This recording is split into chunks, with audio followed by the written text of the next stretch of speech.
À première vue, la vallée de la mort n'est qu'un désert, un lieu de record, de chaleur extrême et de marais salants à perte de vue. Mais pour certains, c'est l'épicentre de l'étrange. C'est ici que tout a commencé, lorsqu'un groupe de randonneurs a disparu sans laisser de traces de la mine de Kinwander en 1987. Personne n'imaginait que des années plus tard, un garde forestier solitaire trouverait des indices susceptibles de renverser l'histoire officielle. Des traces menant à des conteneurs de produits chimiques, à des étiquettes for official use et à des objets qui auraient dû rester sous terre à jamais. Et plus il creusait, plus il se rendait compte qu'il ne s'agissait pas d'un incident isolé. Dans d'autres régions du pays, dans d'autres parcs nationaux, des événements effroyablement similaires s'étaient produits. Les gardes forestiers ont découvert des laboratoires abandonnés, des programmes secrets de la guerre froide, des personnes qui ont disparu sans laisser de traces. Aujourd'hui, nous avons compilé 5 histoires vraies basées sur des rapports, des enquêtes internes et des témoignages personnels d'employés du service des parcs nationaux des États-Unis. Des histoires dans lesquelles un pas hors des sentiers touristiques devient le début d'une immersion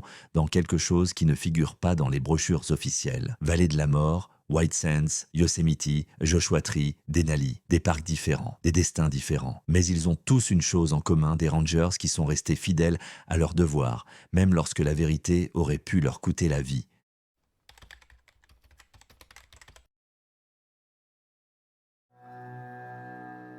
Il y a des endroits dans la vallée de la mort où même les gardes forestiers expérimentés ne vont pas. Ils sont signalés comme des zones dangereuses sur les vieilles cartes, mais peu de gens savent pourquoi. À la Kinwander Mine, il y a encore des panneaux d'interdiction d'accès et des chaînes rouillées à l'entrée. Le rapport du garde forestier du 16 mars 1987 contient une note laconique. Un groupe de 3 randonneurs a disparu à l'entrée nord. Les recherches se poursuivent. Le groupe n'a jamais été retrouvé. 10 ans plus tard, des traces de l'incident ont refait surface à un endroit inattendu. Je m'appelle Jake Holt et j'ai 40 ans. Avant de travailler pour le service des parcs nationaux, j'ai servi dans l'armée américaine, en Irak et au Panama. Après un divorce, la vie en ville est devenue insupportable. Il fallait que quelque chose change, alors en 1995, j'ai posé ma candidature au service des parcs nationaux. J'ai travaillé à Yosemite pendant 2 ans, puis j'ai demandé à être muté dans la vallée de la mort, l'endroit le plus isolé et le plus accidenté que j'ai pu trouver. La vallée de la mort est un désert de 13 500 km² au climat extrême. En été, la température dépasse les 50 degrés centigrades. Les touristes se cantonnent aux itinéraires centraux, mais une grande partie de la région reste peu visitée. Ma zone de responsabilité est le secteur nord-est du parc, y compris les mines abandonnées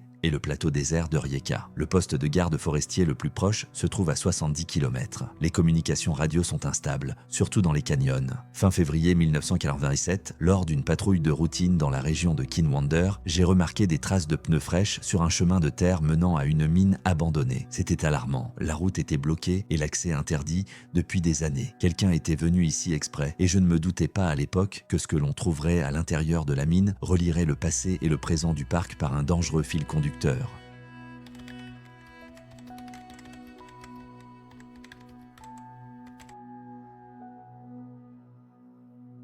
Dans la vallée de la mort, le mois de février est l'occasion d'effectuer des patrouilles dans les zones reculées. Le 21 février 1997, j'ai vérifié la zone de la mine abandonnée. L'itinéraire était standard, une piste de terre le long de Kinwander, puis une déviation sur le versant ouest et un retour à la piste. Au kilomètre 157, quelque chose a attiré mon attention. Dans le cadre de ce travail, j'ai appris à sentir quand quelque chose ne va pas. Cela vient avec l'expérience, comme un réflexe conditionné. J'ai arrêté la Jeep et je suis sorti. Des traces de pneus frais étaient clairement visibles sur le sol mouillé après une pluie rare. Quelqu'un avait tourné sur une route interdite. La température était d'environ 10 degrés. Une journée fraîche selon les normes de la vallée de la mort. J'ai vérifié la radio, mais il n'y avait qu'un bruissement d'électricité statique. La communication est toujours instable dans les canyons. J'ai enfilé mon sac à dos et j'ai suivi le sentier. La région de Kinwander n'est pas répertoriée dans les brochures touristiques. Mine d'or abandonnée, mine dangereuse, structure détruite par le temps. En 1976, après un accident, la zone a été fermée. Elle est indiquée sur la carte comme interdite aux visiteurs. Les rails mènent avec assurance à l'entrée de la mine. La chaîne rouillée avait été soigneusement enlevée et mise de côté. Aucun signe d'effraction, comme si quelqu'un avait une clé. Nous avons trouvé des mégots de cigarettes, quelques bouteilles en plastique. Quelqu'un est venu ici récemment. J'ai allumé la torche et je suis entré. L'odeur de l'humidité et du métal. Au bout de 30 mètres,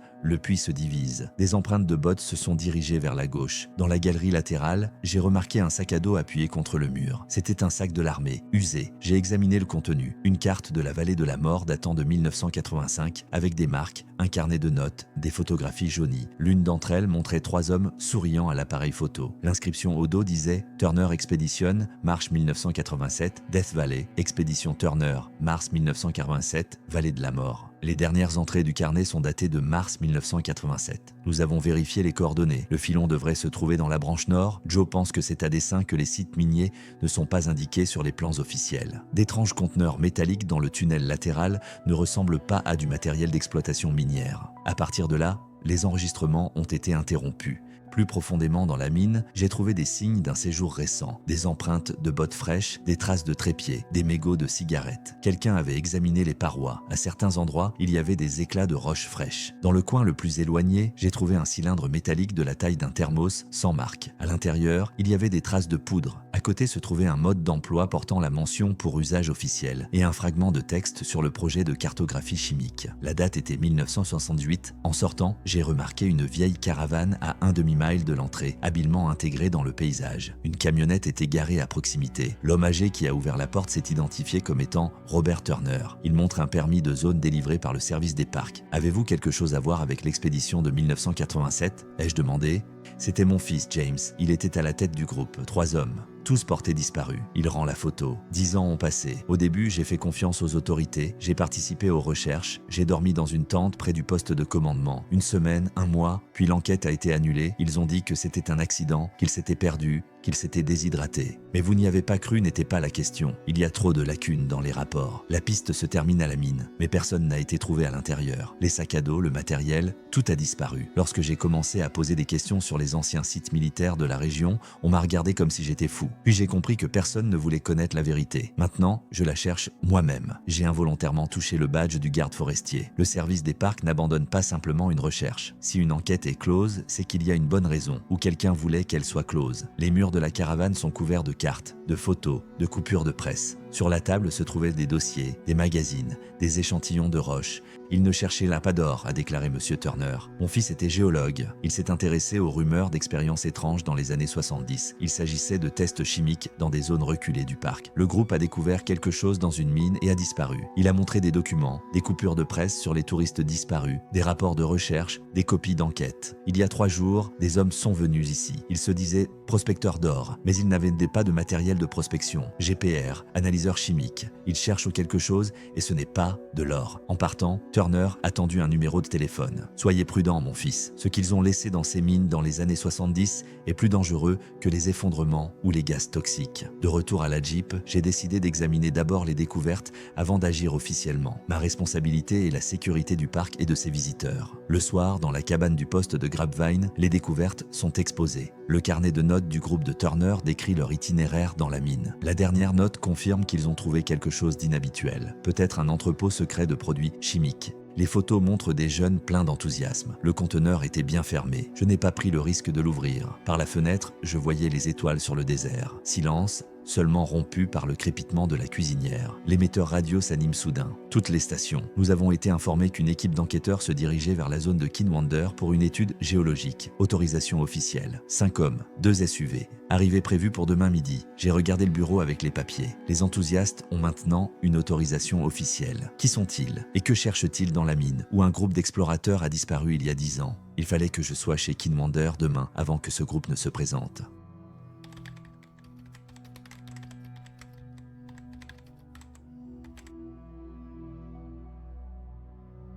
La nuit fut agitée. Les documents de mon sac à dos m'empêchèrent de dormir. Je me suis levé à 5h30, toujours dans l'obscurité. Tout en préparant le petit déjeuner, j'ai relu plusieurs fois les notes de Turner.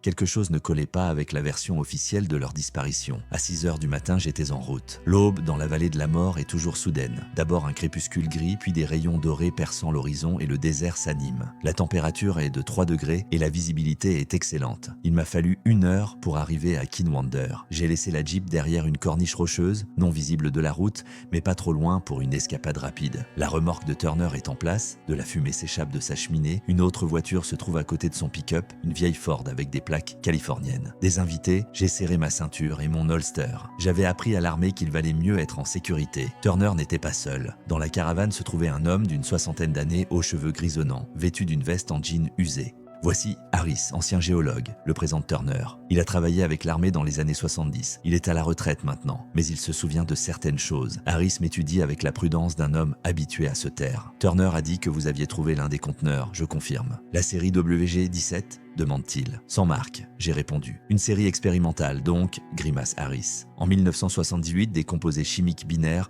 ont été testés ici, officiellement pour développer de nouvelles méthodes d'exploration géologique. En fait, il s'agissait d'un programme militaire. Ils étudiaient comment les marqueurs chimiques se diffusent dans les eaux souterraines, comment ils interagissent avec les minéraux. Et quelque chose a mal tourné, je me suis souvenu des instructions concernant le vautour. Les marqueurs se sont avérés trop persistants. Au lieu de la période de désintégration prévue de 30 jours, certains composés sont restés actifs pendant des années. Le programme a été abandonné et les installations mises en sommeil. Certains matériaux ont été cachés dans les mines, ce qui revenait moins cher que de les expédier. Turner étale une carte sur la table. James et son groupe ont accidentellement découvert l'une de ces caches. Ils ont probablement décidé de prendre les échantillons comme preuve. Mais il s'est passé quelque chose. Nous ne savons pas ce que c'était. Et ces gens qui sont venus récemment ? Demandai-je. Je ne suis pas sûr, mais 3 d'entre eux étaient certainement des militaires. Leur posture, leur façon de parler, ils savent ce qu'ils cherchent, dit Harris en tapotant la carte du doigt. Et s'ils ont reçu une autorisation officielle, cela signifie qu'ils bénéficient d'un soutien de haut niveau. J'ai regardé l'heure. Il restait moins de 3 heures avant l'arrivée de l'équipe géologique. Il faut que je jette un autre coup d'œil à la mine, dis-je en me levant. Ils ont peut-être raté quelque chose. Harris me tend une feuille de papier pliée, un diagramme des principaux tunnels.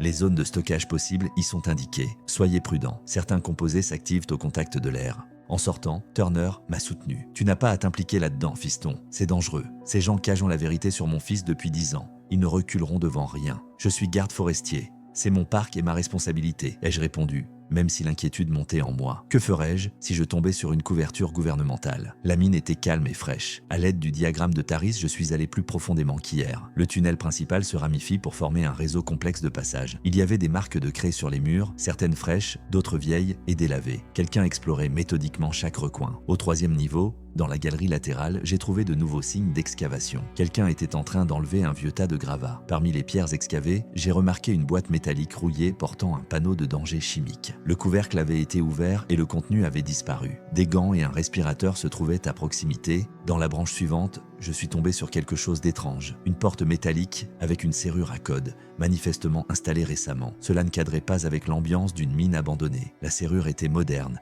électronique, avec un panneau à code. Après avoir vérifié l'heure, j'ai décidé de rentrer. Il restait 1 heure avant l'arrivée des soi-disant chercheurs. Je devais réfléchir à ce que je devais faire ensuite. À la sortie de la mine, j'ai remarqué que la radio était vivante. La réception était faible, mais il était possible de distinguer les conversations. Quelqu'un coordonnait l'arrivée de l'équipe, mentionnait le secteur Alpha 17 et les échantillons de la série W. Cela ne ressemblait pas à un protocole géologique normal.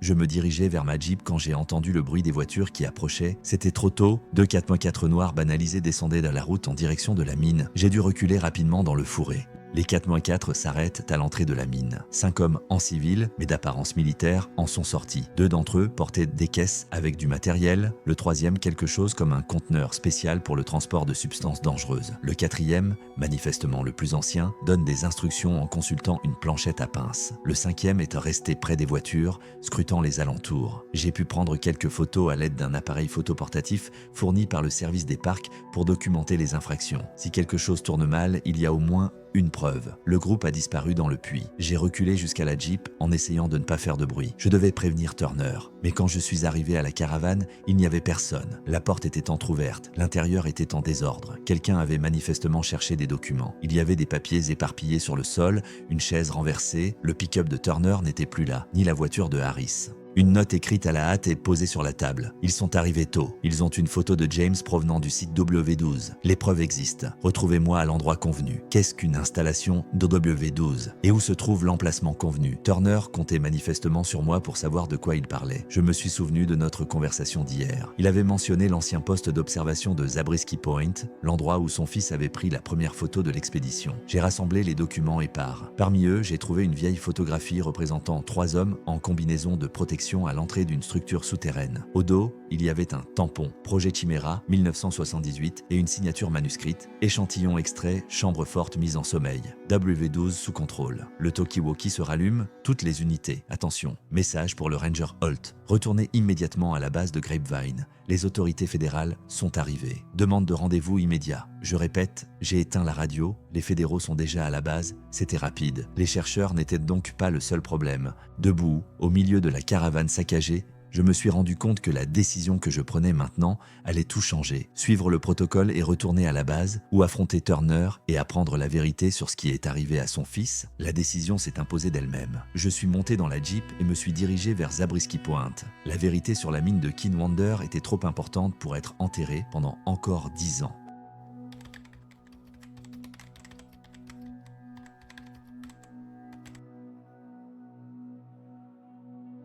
La route qui mène à Zabriskie Point fait une boucle entre des rochers de couleur ocre. Le thermomètre indique 18 degrés. Le talkie-walkie, au volume minimum, transmet par intermittence toutes les unités. Le Ranger Holt ne répond pas aux appels. S'il est localisé, communiquez-lui ses coordonnées. 15 ans dans l'armée, 2 ans dans le service des parcs, et voilà que j'ignorais les ordres. Mais les mots de Turner résonnaient dans ma tête. Personne ne veut connaître la vérité. Il n'y avait pas beaucoup de touristes à Zabriskie Point. Me souvenant de l'ancien point de vue qui existait avant les rénovations des années 80, j'ai descendu le sentier envahi par la végétation et j'ai trouvé Turner avec des jumelles. « Où est O'Harris ?» demandai-je. « Il est parti à Las Vegas pour voir des journalistes de confiance », dit Turner en baissant les jumelles. « Vous avez pris votre décision. Je veux connaître la vérité. Ensuite, je déciderai quoi faire avec elle. » Il a sorti un dossier en lambeaux de son sac à dos. Des copies des papiers de James. Les vrais, pas ceux laissés dans la caravane pour faire diversion. Le dossier contenait des photos du laboratoire souterrain, des copies de mémos, des schémas de dispositifs techniques. Le projet Chimera a débuté en 1975, explique Turner à voix basse. Il s'agit de développer des composés chimiques aux propriétés particulières, officiellement pour l'exploration géologique. En réalité, il s'agit d'une nouvelle classe d'agents de guerre chimiques capables de pénétrer les défenses standards, testés ici en raison de l'isolement et de la variété des conditions géologiques. Il montre une carte avec les points marqués. 12 chaînes. Voleve 12 est le dernier et le plus sérieux. La mine Kinwonder est un lieu de stockage pour les échantillons et le matériel. Le programme a été interrompu en 1982 en raison d'accords internationaux. Mais les échantillons n'ont pas été détruits. Ils ont été mis en sommeil. Et le groupe de votre fils a trouvé cette chambre forte en 1987. James a étudié les formations géologiques anormales. Il a entendu parler d'événements étranges à Kinwonder. Il a obtenu la permission de faire une expédition et est tombé sur les traces du projet. Turner m'a tendu une copie du courriel. Confirmation que l'incident de 1987 a été résolu. L'équipe de Turner a été internée depuis la découverte du site de Voleve 12. Les témoins ont été isolés et le matériel confisqué. Recommandez l'opération Clean Sheet pour éviter tout déversement. Maintenant, ils ouvrent à nouveau la chambre forte. Peut-être que la technologie leur permet d'extraire les échantillons en toute sécurité. Peut-être que la situation internationale a changé. Mais il est certain qu'ils brouilleront les pistes. La conversation est interrompue par le bruit d'un hélicoptère. Un Chinook lourd s'approche de la zone de Kinwonder. « Évacuation », dit Turner. Tout ce qu'ils ont trouvé est en train d'être transporté. Je dois y retourner. Prévenez-les du danger. Ils en sont conscients. Pourquoi pensez-vous qu'ils ont des conteneurs de classe de défense spéciale? Mais c'est à vous de décider. Et vous? Ai-je demandé. J'ai rendez-vous avec Harris et son contact presse. Cette histoire ne doit pas disparaître. Sur le chemin de la mine, j'ai remarqué un cordon. Un SUV bloquait la route. Des personnes en uniforme sans insigne vérifièrent les documents. J'ai tourné sur une ancienne route géologique qui menait au versant est. Elle surplombait le site minier. 3 SUV noirs, un hélicoptère, des hommes en combinaison hazmat transportant des conteneurs. À travers mes jumelles, je pouvais distinguer les marques familières sur l'un des conteneurs, les mêmes que sur le diagramme de Harris. Série d'OLG 17, spécimen instable. J'ai sorti ma radio et je me suis mis sur le canal d'urgence. Centrale, ici Holt, code 1023. Menace chimique possible dans la région de Kinwonder. L'évacuation des civils dans un rayon de 3 miles est requise. Holt, quelle est votre position? En attente. J'ai donné les coordonnées et décrit la situation sans mentionner Turner. Le protocole de sécurité du parc a pris le pas sur toute opération secrète. Rapidement, les forces d'intervention du parc ont envahi la zone. Un hélicoptère s'est empressé de décoller avec les conteneurs. Je me suis rendu au poste de contrôle où les responsables étaient déjà rassemblés. J'ai été accueilli par le chef de la sécurité, Richardson, et 2 hommes portant des badges du ministère de l'Intérieur. Vous avez perturbé une mission de recherche autorisée sans motif, a commencé Richardson. J'ai des raisons. J'ai présenté les documents de Turner et les photos de l'opération. Ils extrayaient des échantillons de la série WG-17, des composés chimiques instables. La mine contient la chambre forte du projet Chimera, une installation à haut risque. Les hommes en civil jettent un coup d'œil circulaire. Où avez-vous obtenu ces informations? De la part d'un homme dont le fils a disparu là-bas il y a 10 ans dans des circonstances similaires. J'ai montré des photos du groupe de Turner et un imprimé sur les témoins internés. Il est de ma responsabilité d'assurer la sécurité du parc. C'est mon travail. Vous êtes suspendu de vos fonctions pendant l'enquête, m'a dit l'un des fédéraux. 1 heure plus tard, une équipe de défense chimique est arrivée. Le quartier de Kinwonder a été bouclé. Les journaux ont annoncé qu'il s'agissait d'un accident technique. Ce soir-là, alors que je rangeais la cabine, j'ai entendu le téléphone sonner. « Vous avez des copies ?» La voix de Turner. J'ai tout photographié. Et il y a une déclaration de témoin. « Bien. Harris a rencontré le journaliste, l'histoire sortira demain, dit Turner. Je vais devoir quitter le service. Je sais, mais tu as fait ce qu'il fallait, mon fils. Certains secrets sont trop dangereux pour rester enfouis. En sortant sur le porche, j'ai regardé la lune qui jetait une lumière argentée sur le désert. Quelque part au loin, un coyote hurlait. Je ne savais pas ce qui m'attendait demain. Mais pour la première fois depuis longtemps, j'ai eu le sentiment d'avoir fait le bon choix. La vallée de la mort recèle de nombreux secrets et certains d'entre eux devraient rester sous clé. Et d'autres ne devraient pas l'être.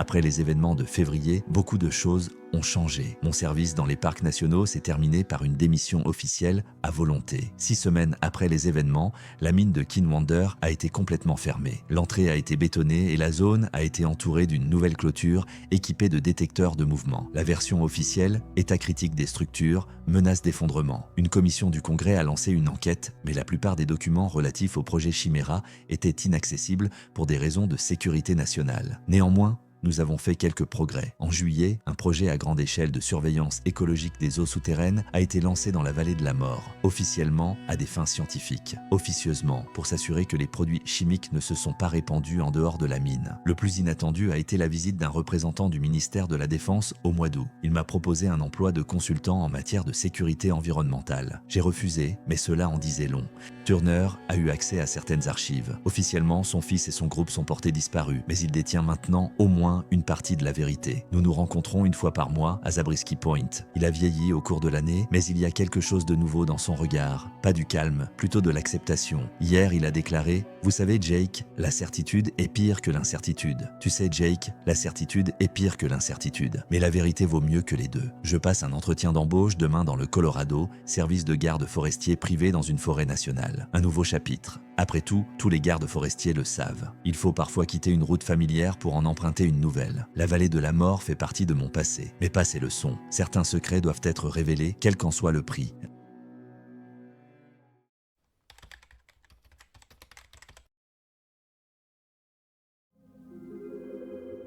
Un groupe de 3 hommes a disparu. C'est ce qu'entend le ranger Alex Mackenzie alors qu'il franchit à peine le seuil de la station de montagne de Talkeetna. Le chef de base a l'air inquiet. En Alaska, fin octobre, les disparitions d'alpinistes se terminent rarement bien, surtout lorsqu'il s'agit de la route du Denali Pass. Une tempête s'est abattue sur le poste de garde de haute montagne du parc national de Denali. Les premières chutes de neige importantes de la saison le montrent clairement. L'hiver est arrivé en Alaska plus tôt que d'habitude. La neige à l'extérieur de la fenêtre ne s'est pas arrêtée et le thermomètre indiquait -20. Alex est en train de consulter le journal de bord lorsqu'on frappe à la porte de la station. Un homme gelé d'une trentaine d'années, au visage buriné, se tient sur le pas de la porte. Je m'appelle Neil Harris. Ma sœur Carol fait partie du groupe de Robert Finch. Ils étaient censés revenir hier. Alex fronce les sourcils. Robert Finch, alpiniste et guide expérimenté, a emprunté la voie du col du Denali avec son client James Taylor et l'alpiniste Carol Harris. Cela s'est passé il y a 10 jours. Le col de Denali est la section la plus dangereuse sur la route du sommet de McKinley. Ils n'ont pas été en contact depuis 3 jours, poursuit Neil en tenant une photo de sa sœur. Le bureau du parc indique que l'opération de sauvetage ne sera pas lancée avant demain matin, si les conditions météorologiques le permettent. Alex regarde par la fenêtre.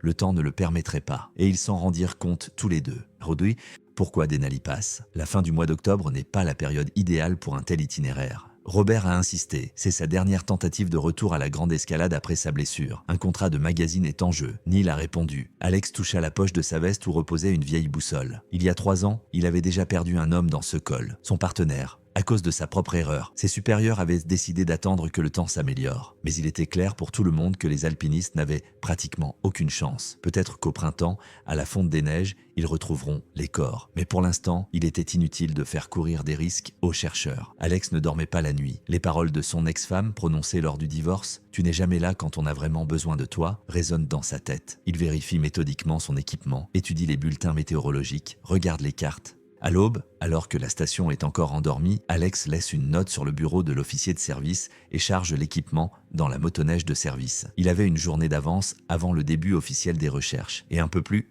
avant le début de la plus forte tempête, qui s'approchait déjà de la chaîne de l'Alaska.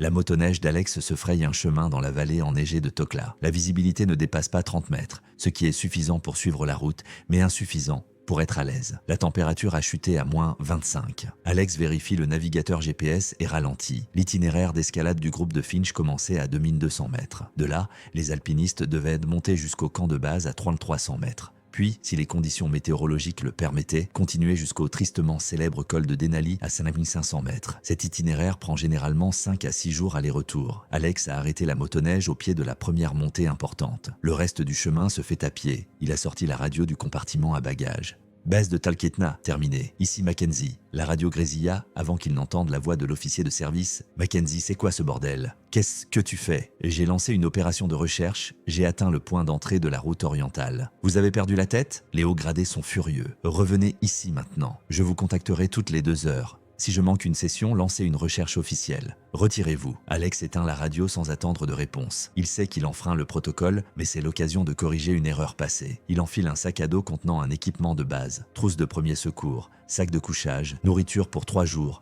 vêtements de rechange, balise de détresse. Il a attaché à sa ceinture un téléphone satellite, une boussole, une torche et un couteau. Sur mon épaule, j'ai accroché une carabine avec un équipement d'alpinisme.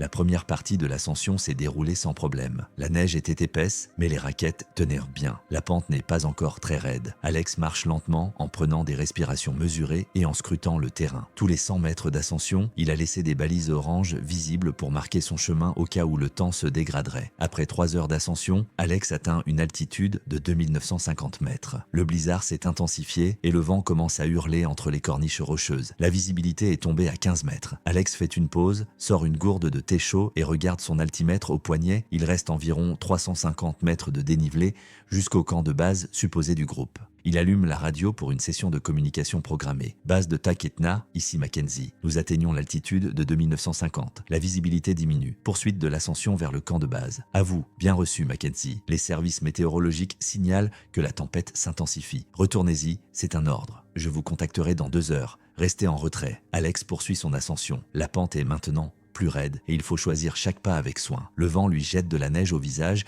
le gel s'insinue dans les coutures de ses vêtements. Après 1 heure d'ascension difficile, Alex aperçoit une forme inhabituelle sous une couche de neige. En s'approchant, il se rendit compte qu'il s'agissait d'une tente abandonnée, presque entièrement recouverte de neige. Un sac à dos à moitié rempli était visible à proximité. Alex le creuse et trouve à l'intérieur des effets personnels et des documents au nom de James Taylor, l'un des membres du groupe. En regardant autour de lui, il remarqua des traces qui montaient plus haut sur la pente. Elles étaient partiellement recouvertes de neige, mais on pouvait encore les distinguer. À en juger par l'épaisseur et la taille des traces, 3 personnes avaient marché jusqu'ici il y a environ 2 jours. Alex leva les yeux au ciel. Il restait environ 4 heures avant la tombée de la nuit et le temps continuait à se dégrader. Il nota les coordonnées de la découverte dans le navigateur et continua à suivre le sentier. La piste montait sur environ 1 kilomètre avant de tourner vers le mur est. Là, les traces s'interrompent à l'entrée d'une étroite crevasse. Alex passa sa torche à l'intérieur. Ce n'était pas une simple crevasse, mais une grotte de glace naturelle d'une 15aine de mètres de profondeur. « Il y a quelqu'un » crie Alex en pénétrant dans la grotte. Denali Park Rescue, le faisceau de la torche permet de distinguer 3 silhouettes dans l'obscurité du fond de la grotte. D'abord, personne ne répond, puis une voix de femme se fait entendre. « Ici, nous sommes là !» Alex se précipita vers eux, contournant les stalactites glacées qui pendèrent du plafond. Au mur du fond, il aperçoit 3 grimpeurs. Une femme, apparemment Carol Harris, était assise à côté d'un homme enveloppé dans un sac de couchage et plusieurs vestes. C'était James Taylor. Son visage était pâle, ses lèvres bleues. Un 3e homme, Robert Finch, se tenait contre le mur opposé de la grotte, une carte à la main. « Dieu merci », a expiré Carol. James s'est cassé la jambe il y a 2 jours. Il souffre d'hypothermie et doit être évacué. Alex s'agenouille près du blessé et prend son pouls. Il est faible, mais régulier. Il ouvre la trousse de premier secours, en sort une couverture thermique et enveloppe James par-dessus le sac de couchage. « Il y aura une évacuation, mais pas maintenant », dit Alex. « Une grosse tempête se prépare. Personne ne pourra monter ici ou envoyer un hélicoptère avant au moins 2 jours. Nous pouvons continuer à grimper, dit soudain Robert. Le sommet n'est qu'à 1 jour d'ici. » Alex le regarde avec incrédulité. « L'escalade ? Ton camarade est dans un un état critique, la tempête commence et tu parles d'escalade. Nous ne pouvons pas manquer cette occasion, insiste Robert. J'ai déjà contacté le magazine. Ils attendent un article sur l'ascension hivernale du Denali. Il n'y aura pas d'ascension hivernale, lui coupe Alex. Notre tâche est d'attendre la fin de la tempête et d'évacuer les victimes. Il se tourne vers Carol. Et le ravitaillement? Elle secoue la tête. Il ne reste presque plus rien. Robert a dit que nous serions sur pied en un rien de temps. Nous n'avions pas prévu un tel délai. Il ne nous a pas dit qu'il avait pris moins de nourriture pour alléger la charge, ajoute James d'une voix faible. Nous ne l'avons découvert que lorsque nous avons commencé à préparer le dîner le deuxième jour. Alex regarde Robert qui se détourne et fait semblant d'étudier la paroi de la grotte. J'ai apporté de la nourriture et des médicaments, dit Alex en enlevant son sac à dos. C'est suffisant pour 2 jours si nous économisons de l'argent. Nous devons examiner la jambe de James. Il dégage avec précaution la jambe blessée de la victime. James grimace sous l'effet de la douleur. Même à travers le pantalon serré de l'alpiniste, il peut voir que le tibia est anormalement plié. C'est une fracture du tibia, dit Alex. Les os n'ont pas traversé la peau, c'est bien, mais il faut faire une bonne attelle. Il sort de la trousse de secours des attelles médicales et des antidouleurs. Cela vous aidera jusqu'à l'évacuation, mais à l'hôpital, vous aurez besoin d'une intervention chirurgicale. Pendant qu'Alex s'occupait des blessés, Robert faisait nerveusement les 100 pas dans la grotte, jetant de temps en temps un coup d'œil à l'extérieur. Bon, dit finalement Alex, je dois contacter la base et leur faire savoir que je vous ai trouvé. James doit être évacué dès que le temps le permettra. Il alluma la radio, mais n'entendit qu'un grésillement statique. Il a ensuite essayé le téléphone satellite, même résultat. La tempête s'aggrave, dit Alex. Les communications sont coupées. Nous allons devoir attendre la fin de la tempête ici et espérer un signal demain. Alex regarde James, Carol, puis Robert. La situation est critique et ils ont devant eux 24 heures très difficiles, voire 2. Alors que James et Carol semblaient se rendre compte de la gravité de la situation, le regard de Robert disait le contraire. Cela dérangeait Alex plus que la tempête imminente.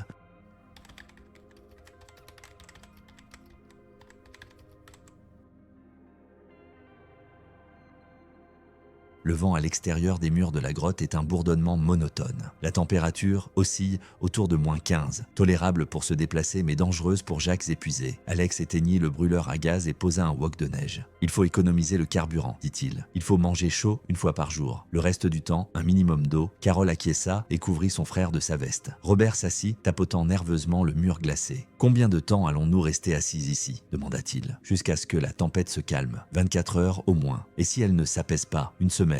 Les tempêtes de ce genre ne durent pas des semaines. En général, elles durent 48 heures au maximum. » Robert s'est levé et s'est dirigé vers la sortie en regardant le blizzard. « Je pourrais faire l'aller-retour dans ce laps de temps. » Alex resta silencieux et s'occupa d'examiner la grotte. Elle avait une profondeur de 15 mètres et une largeur d'environ 3 mètres. Au fond, il y avait une niche naturelle, protégée des courants d'air. « C'est là qu'il faut déplacer James, » indique Alex. Avec Carol, il déplace le blessé. James gémit douloureusement à chaque mouvement. « Combien de nourriture vous reste-t-il » demanda Alex. « Quelques barres énergétiques et des fruits secs, » répond Carol. Robert a dit que nous prenions une charge légère pour l'ascension rapide. En octobre, au Denali, c'est du suicide, même par temps parfait.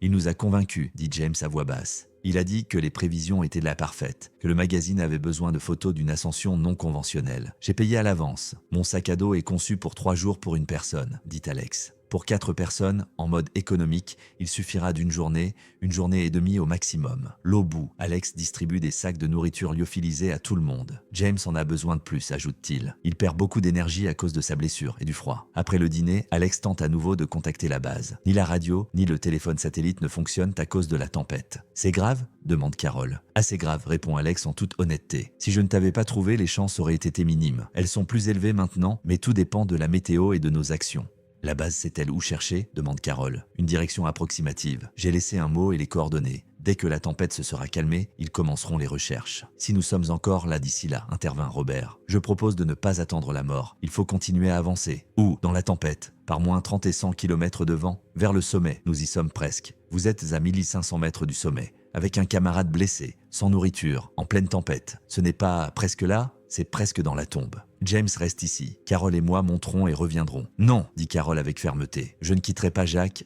D'accord, alors, j'irai seul, dit Robert en se dirigeant vers son sac à dos. Alex lui barre la route. Personne ne va nulle part. Nous restons tous ici. Ne me dis pas ce que je dois faire, s'emporta Robert. Je suis le chef de cette expédition. L'expédition était terminée quand je t'ai trouvé. C'est une mission de sauvetage maintenant, et c'est moi qui commande. Robert essaie de contourner Alex. Il s'est encore mis en travers de son chemin. Vous ne comprenez pas, dit Robert d'une voix suppliante. C'est ma dernière chance. Personne ne m'a emmené faire des ascensions sérieuses depuis ma blessure. Ce contrat est tout ce qui me reste. Votre contrat ne vaut pas 3 vies. Je savais que tu ne comprendrais pas, dit Robert en bousculant Alex et en s'élançant vers le sac à dos. Alex tituba, mais tint bon et attrapa Robert par sa veste. Celui-ci se retourna et donna un coup de poing au visage d'Alex. Une lutte s'engagea dans l'espace exigu de la grotte. « Arrêtez !» s'écrie Carole. « Tu es fou !» Alex intercepte le bras de Robert, lui donne un coup de patte et le plaque contre le mur. « Calme-toi, pense à tes copains. » Ils savaient dans quoi ils s'embarquaient. Personne ne leur a promis une promenade de santé. Pourquoi as-tu pris si peu de nourriture? Pourquoi ne pas leur avoir dit? Le poids supplémentaire nous aurait ralenti. Je comptais sur une montée rapide. Alex le lâche et recule en restant vigilant.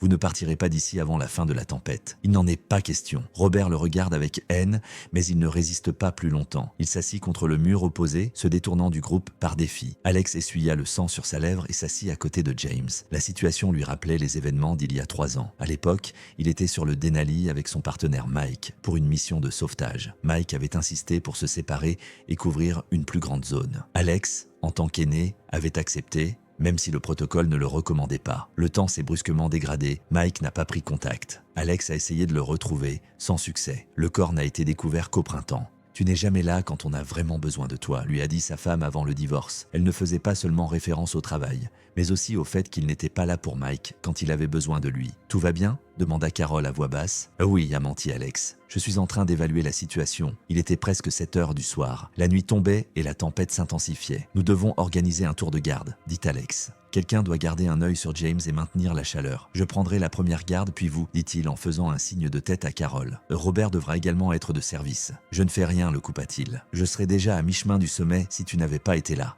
Et nous serions déjà à mi-chemin de la tombe si Alex n'avait pas été là, réplique vivement Carole. Alex commence à se préparer pour la nuit. La température baissait au fur et à mesure que la nuit tombait. Il sortit une couverture thermique d'urgence pour James, puis enleva sa doudoune et la posa dessus. « Et toi ?» demande Jack. « J'ai des sous-vêtements thermiques et une polaire », répondit Alex. « Je vais continuer à bouger. Ça me tiendra chaud. » Il savait qu'il prenait un risque en donnant la veste. Mais il s'est rendu compte que sans cette chaleur supplémentaire, James pourrait ne pas survivre à la nuit. « Tu devrais dormir un peu toi aussi, dit Carole. Je peux prendre le premier quart. Je dormirai plus tard. Pour l'instant, nous devons surveiller la situation. » Alex craignait que Robert ne fasse quelque chose pendant que les autres dormaient. Un homme désespéré et capable de témérité. Alex s'assit à l'entrée, se frottant les bras et les jambes pour se réchauffer. Il regardait fixement les ténèbres déchaînées et tenait dans sa main la boussole de son défunt partenaire, comme si elle pouvait lui indiquer le chemin à suivre dans cette tempête. Pas seulement la tempête météorologique, mais aussi celle qui faisait rage à l'intérieur de lui.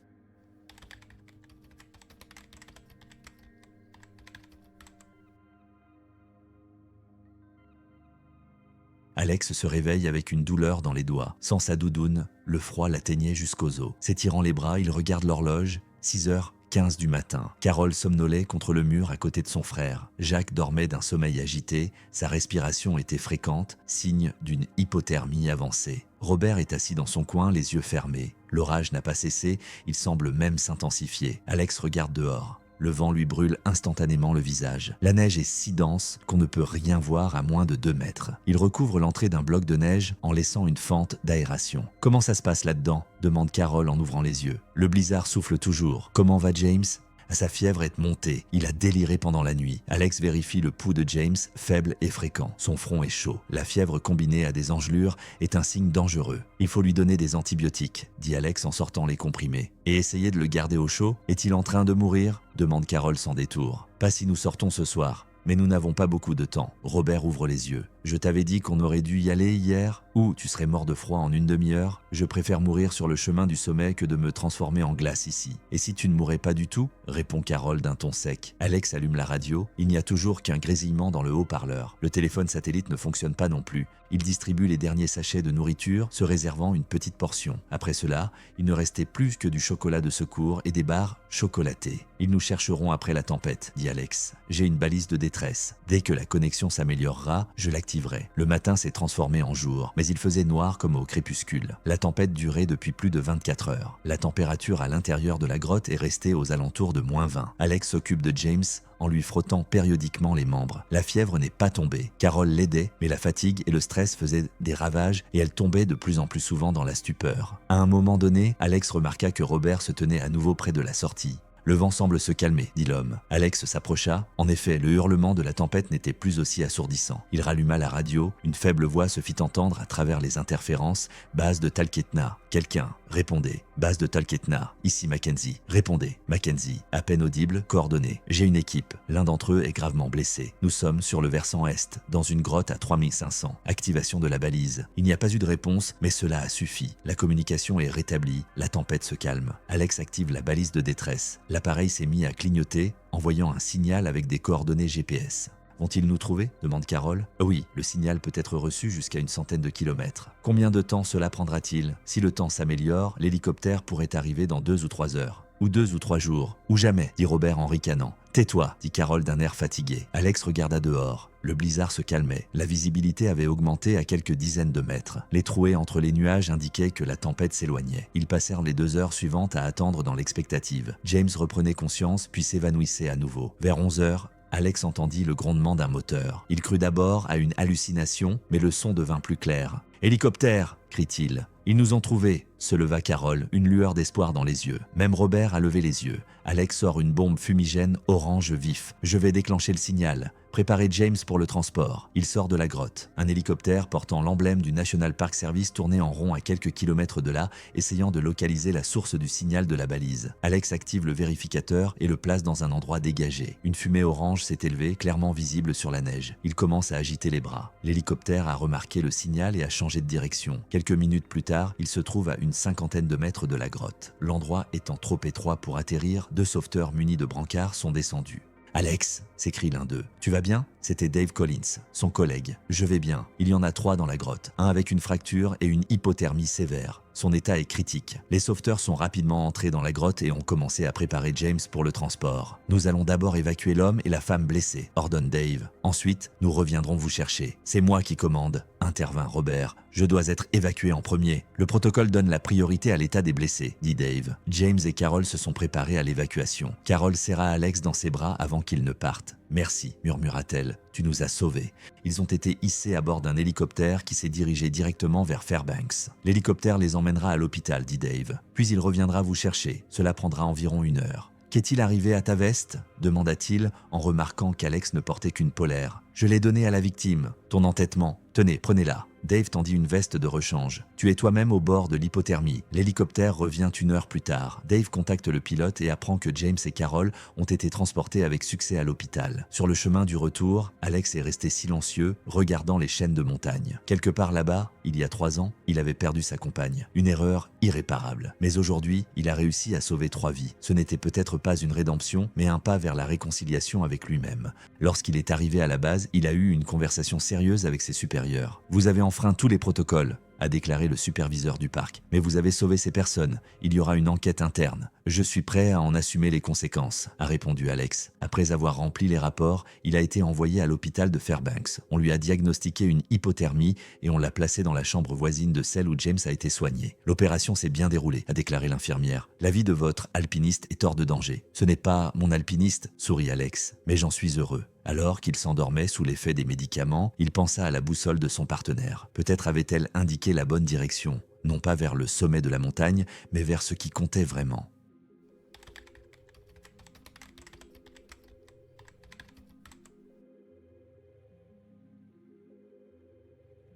Alex relit la lettre arrivée il y a 1 semaine. James s'est complètement remis de son opération. Les médecins disent donc qu'il pourra marcher sans béquille d'ici le printemps. Nous réalisons tous les deux que si tu n'avais pas été là, les choses auraient donc pu se terminer très différemment. Robert a cessé de faire de l'alpinisme. J'ai appris récemment qu'il avait accepté un poste d'instructeur dans une école de ski au Colorado. C'est peut-être une bonne chose. Quant à moi, cette expérience a changé beaucoup de choses. Peut-être retournerai-je un jour dans les montagnes, mais certainement pas sur le Denali et pas en octobre. Avec une gratitude infinie, Carol Harris. Alex plia la lettre et la rangea dans sa poche de poitrine. Aujourd'hui, c'était la première fois qu'il effectuait une patrouille complète depuis l'incident. L'enquête du commandement avait abouti à un blâme pour violation du protocole ayant permis de sauver une vie humaine. Ses supérieurs comprenaient la situation aussi bien que lui. Le sac à dos est prêt. La motoneige a fait le plein. Alex sortit la boussole de Mike de sa poche, comme il le faisait chaque fois qu'il partait en randonnée. Avant, c'était un rituel de culpabilité et un rappel d'une erreur. Aujourd'hui, c'est autre chose. Avant de partir,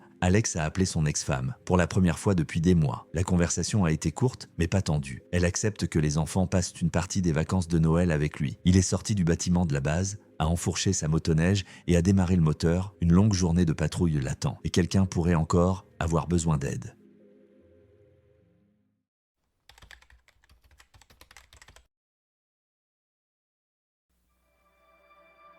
Je m'appelle Jack Brown. Le 15 septembre 1988, j'ai pris mon poste habituel dans la section Mariposa Grove du parc national de Yosemite. J'avais alors 43 ans. J'ai servi dans la marine américaine de 1970 à 1982. Beaucoup de gens se demandent comment un ancien marin a pu se retrouver parmi les séquoias géants de Californie. Je réponds généralement que j'ai toujours aimé la nature. En réalité, c'est à la fois plus simple et plus compliqué. Je ne me suis pas engagé dans la marine par amour de la mer. À 17 ans, j'ai volé la voiture de mon voisin, une vieille Chevrolet, et je l'ai mise en pièces sur une route de campagne. J'aurais pu aller en prison, mais le voisin était un ancien marine. Au lieu de porter plainte à la police, il m'a fait promettre d'arrêter le hooliganisme et d'entrer dans l'armée. La marine t'apprendra la discipline, m'a-t-il dit à l'époque. Il n'avait pas tort. 12 années de service ont redressé mon caractère, m'ont appris à assumer la responsabilité de mes actes et à réfléchir avant d'agir. Après avoir quitté la marine en 1982, je cherchais un endroit où repartir à zéro. Le service des parcs nationaux m'a permis de prendre un nouveau départ, loin des souvenirs des mers froides et des longs voyages. Yosemite est bien plus qu'un simple parc national. Il s'agit de 1200 km² de nature sauvage où les séquoias anciens sont juxtaposés aux monolithes de granit et où les sentiers de randonnée se perdent dans d'interminables chaînes de montagnes. Ma section dans la partie sud du parc comprenait des bosquets de séquoias géants dont certains ont plus de 2000 ans. Le travail d'un ranger consiste à patrouiller sur les sentiers, à faire respecter les règles, à aider les randonneurs et à rester vigilant en cas d'urgence. En 10 ans de service, je me suis habitué au rythme mesuré des patrouilles, aux rapports standardisés et aux incidents occasionnels. Braconniers, randonneurs égarés, infractions mineures, rien ne sort de l'ordinaire. Le matin du 20 septembre, j'ai reçu un message radio me demandant de vérifier la zone près de Glacier Point. Des randonneurs avaient signalé des bruits étranges et des dégâts sur l'un des sentiers secondaires. La procédure standard était d'inspecter, de photographier et de faire un rapport. J'ai emporté le matériel habituel: radio, appareil photo, canon AE1, trousse de premier secours, lampe de poche, eau et rations sèches. À ma ceinture, un couteau et bien sûr un revolver de service. Dans mon sac à dos, j'ai ajouté une corde et des piles de rechange. En montagne, on ne sait jamais ce dont on peut avoir besoin. À 8h30, j'étais sur le sentier en direction de Glacier Point. Un matin de septembre dans les montagnes est toujours une loterie. Le temps peut être clair et ensoleillé et une heure plus tard, c'est le brouillard. Nous avons eu de la chance ce jour-là. La visibilité était excellente, la température était d'environ 15 degrés et il y avait un léger vent d'ouest. Les 2 premières heures du voyage se sont déroulées sans incident. J'avance sur le sentier familier en notant l'état des panneaux de signalisation et d'information. Tout allait bien jusqu'à ce que j'atteigne un virage au niveau d'un vieux pin que les gardes forestiers utilisaient comme point de repère. J'y ai vu d'étranges empreintes de pas qui m'ont conduite à un endroit qui ne figurait sur aucune carte du parc.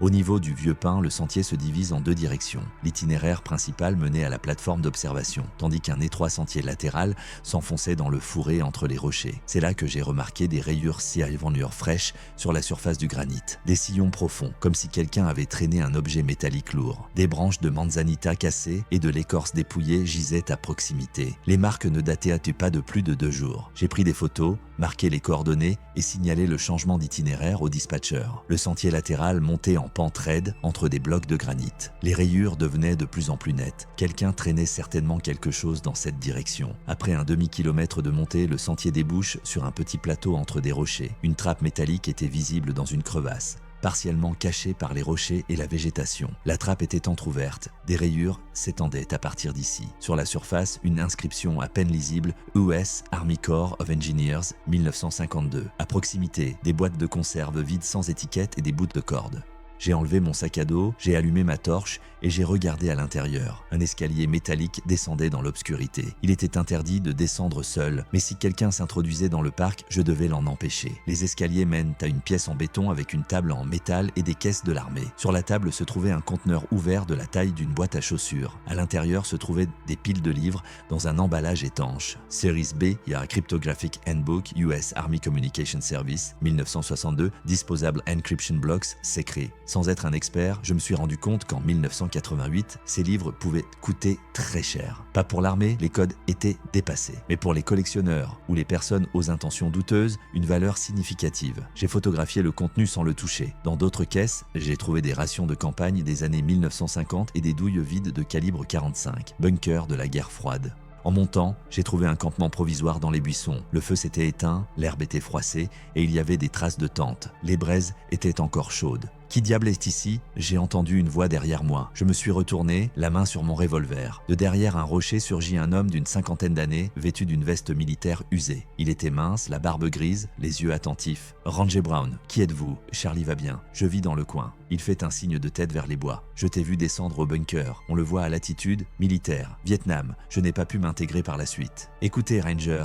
dit Charlie d'un ton sérieux. Je ne sais pas ce que tu as trouvé là-dedans, mais tu ferais mieux d'oublier cet endroit. Le bunker attire les gens cupides, et les gens cupides sont dangereux. Que savez-vous de ce bunker ? C'est là qu'il conservait des équipements militaires de valeur. Des rumeurs circulent depuis 10 ans, mais ce n'est que récemment que nous nous y sommes sérieusement intéressés. Un type de Merced est passé, s'informant sur les installations militaires. Il a dit qu'il collectionnait l'histoire de la guerre froide, mais on pouvait lire dans ses yeux qu'il n'était pas historien.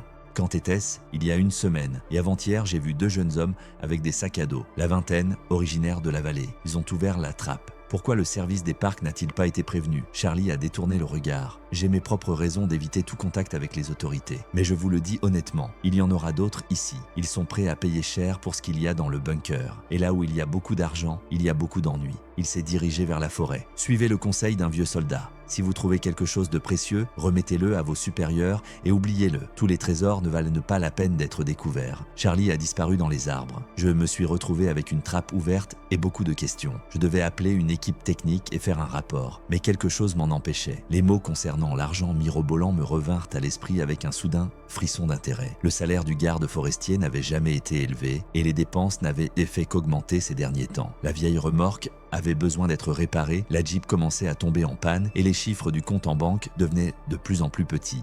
J'ai fermé les coutilles et les recouvertes de pierre. J'ai signalé par radio que la patrouille s'était déroulée sans aucune infraction majeure. J'ai gardé le silence sur le bunker pour l'instant. Les livres de référence que l'on trouve chez soi confirment les soupçons. Les codes cryptographiques de l'armée américaine datant des années 1960 avaient une grande valeur pour les collectionneurs. Sur le marché noir, leur prix pouvait atteindre des dizaines de milliers de dollars par jeu. De quoi résoudre des problèmes financiers. De quoi commencer une nouvelle vie. Les 2 jours suivants, j'ai travaillé comme d'habitude. Mais mes pensées revenaient sans cesse au bunker. La tension montait à l'intérieur. Tôt ou tard, il faudrait prendre une décision. Le devoir de garde forestier ou son propre avenir ?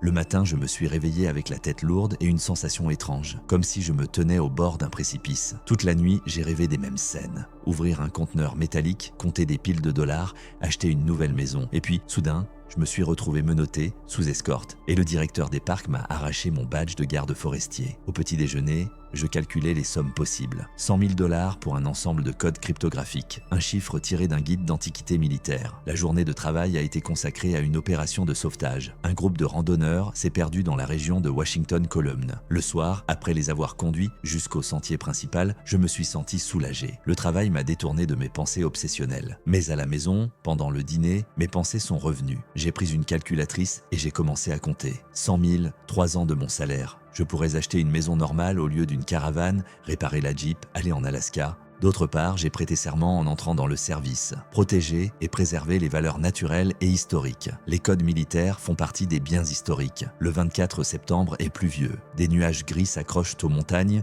La visibilité est réduite à quelques centaines de mètres. Un avis de tempête est diffusé à la radio. Des averses jusqu'à dimanche. Personne n'atteindra le bunker. J'ai eu le temps de réfléchir. J'étais assis dans le bureau avec des rapports, mais les lettres étaient floues devant mes yeux. Mes pensées revenaient toujours à la même question. Qu'est-ce qui est le plus important, les principes ou les avantages pratiques ? À l'heure du déjeuner, j'ai réalisé que je ne pourrais pas travailler aujourd'hui. Il y avait trop de bruit dans ma tête. Le samedi 25 septembre, la pluie s'est arrêtée. Je suis parti en patrouille, en prenant la route qui passe devant le bunker, officiellement pour vérifier les sentiers après une averse, officieusement pour s'assurer que personne n'accède à la trappe. La montée fut plus difficile. La pluie avait érodé le chemin et les pierres étaient glissantes. Le bunker était intact. Il n'y avait pas de traces de pas fraîches. Je me suis assis sur un rocher avec un thermos de café. En 10 ans de service, j'ai vu toutes sortes de choses. Des braconniers prêts à tuer le dernier ours pour le profit. Des touristes qui abandonnent des déchets pour faire de belles photos. Des promoteurs rêvant de faire de la nature un lieu de villégiature. Tous étaient guidés par le principe du gain personnel au détriment du bien public. Mais est-ce que je pense différemment aujourd'hui? D'autre part, les chiffres sont dans le sol depuis 30 ans. L'armée a oublié.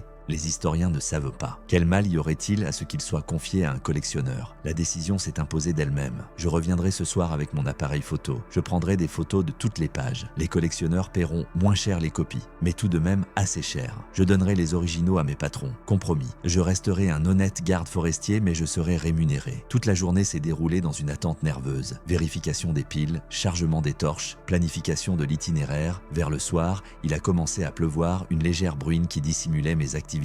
À 10h30, je suis sorti de la caravane. Dans mon sac à dos, j'avais une caméra, 3 torches, des piles et des films. J'avais un couteau et un revolver à la ceinture au cas où je rencontrerais des gens avides. L'escalade dans l'obscurité et sous la pluie s'est avérée plus difficile. Les rochers mouillés se sont transformés en patinoire. J'ai atteint le bunker vers minuit, il n'y avait personne. La pluie s'intensifiait. Aucun touriste ne se présentait au hasard. Je suis descendu dans la salle de béton. J'ai installé les lumières et j'ai commencé à prendre des photos. J'ai travaillé méthodiquement, page par page. Tableaux cryptographiques, instructions, exemples de cryptage. Certaines pages sont écrites à la main, des notes de communicateurs militaires, particulièrement précieux pour les collectionneurs. L'opération a duré 1 heure. J'ai pris une centaine de photos, j'ai soigneusement rangé les livres et je suis monté à l'étage. J'ai occulté la trappe et me suis préparé à descendre lorsque j'ai entendu des voix. Les gens très avides dont Charlie avait parlé sont finalement venus chercher leur trésor.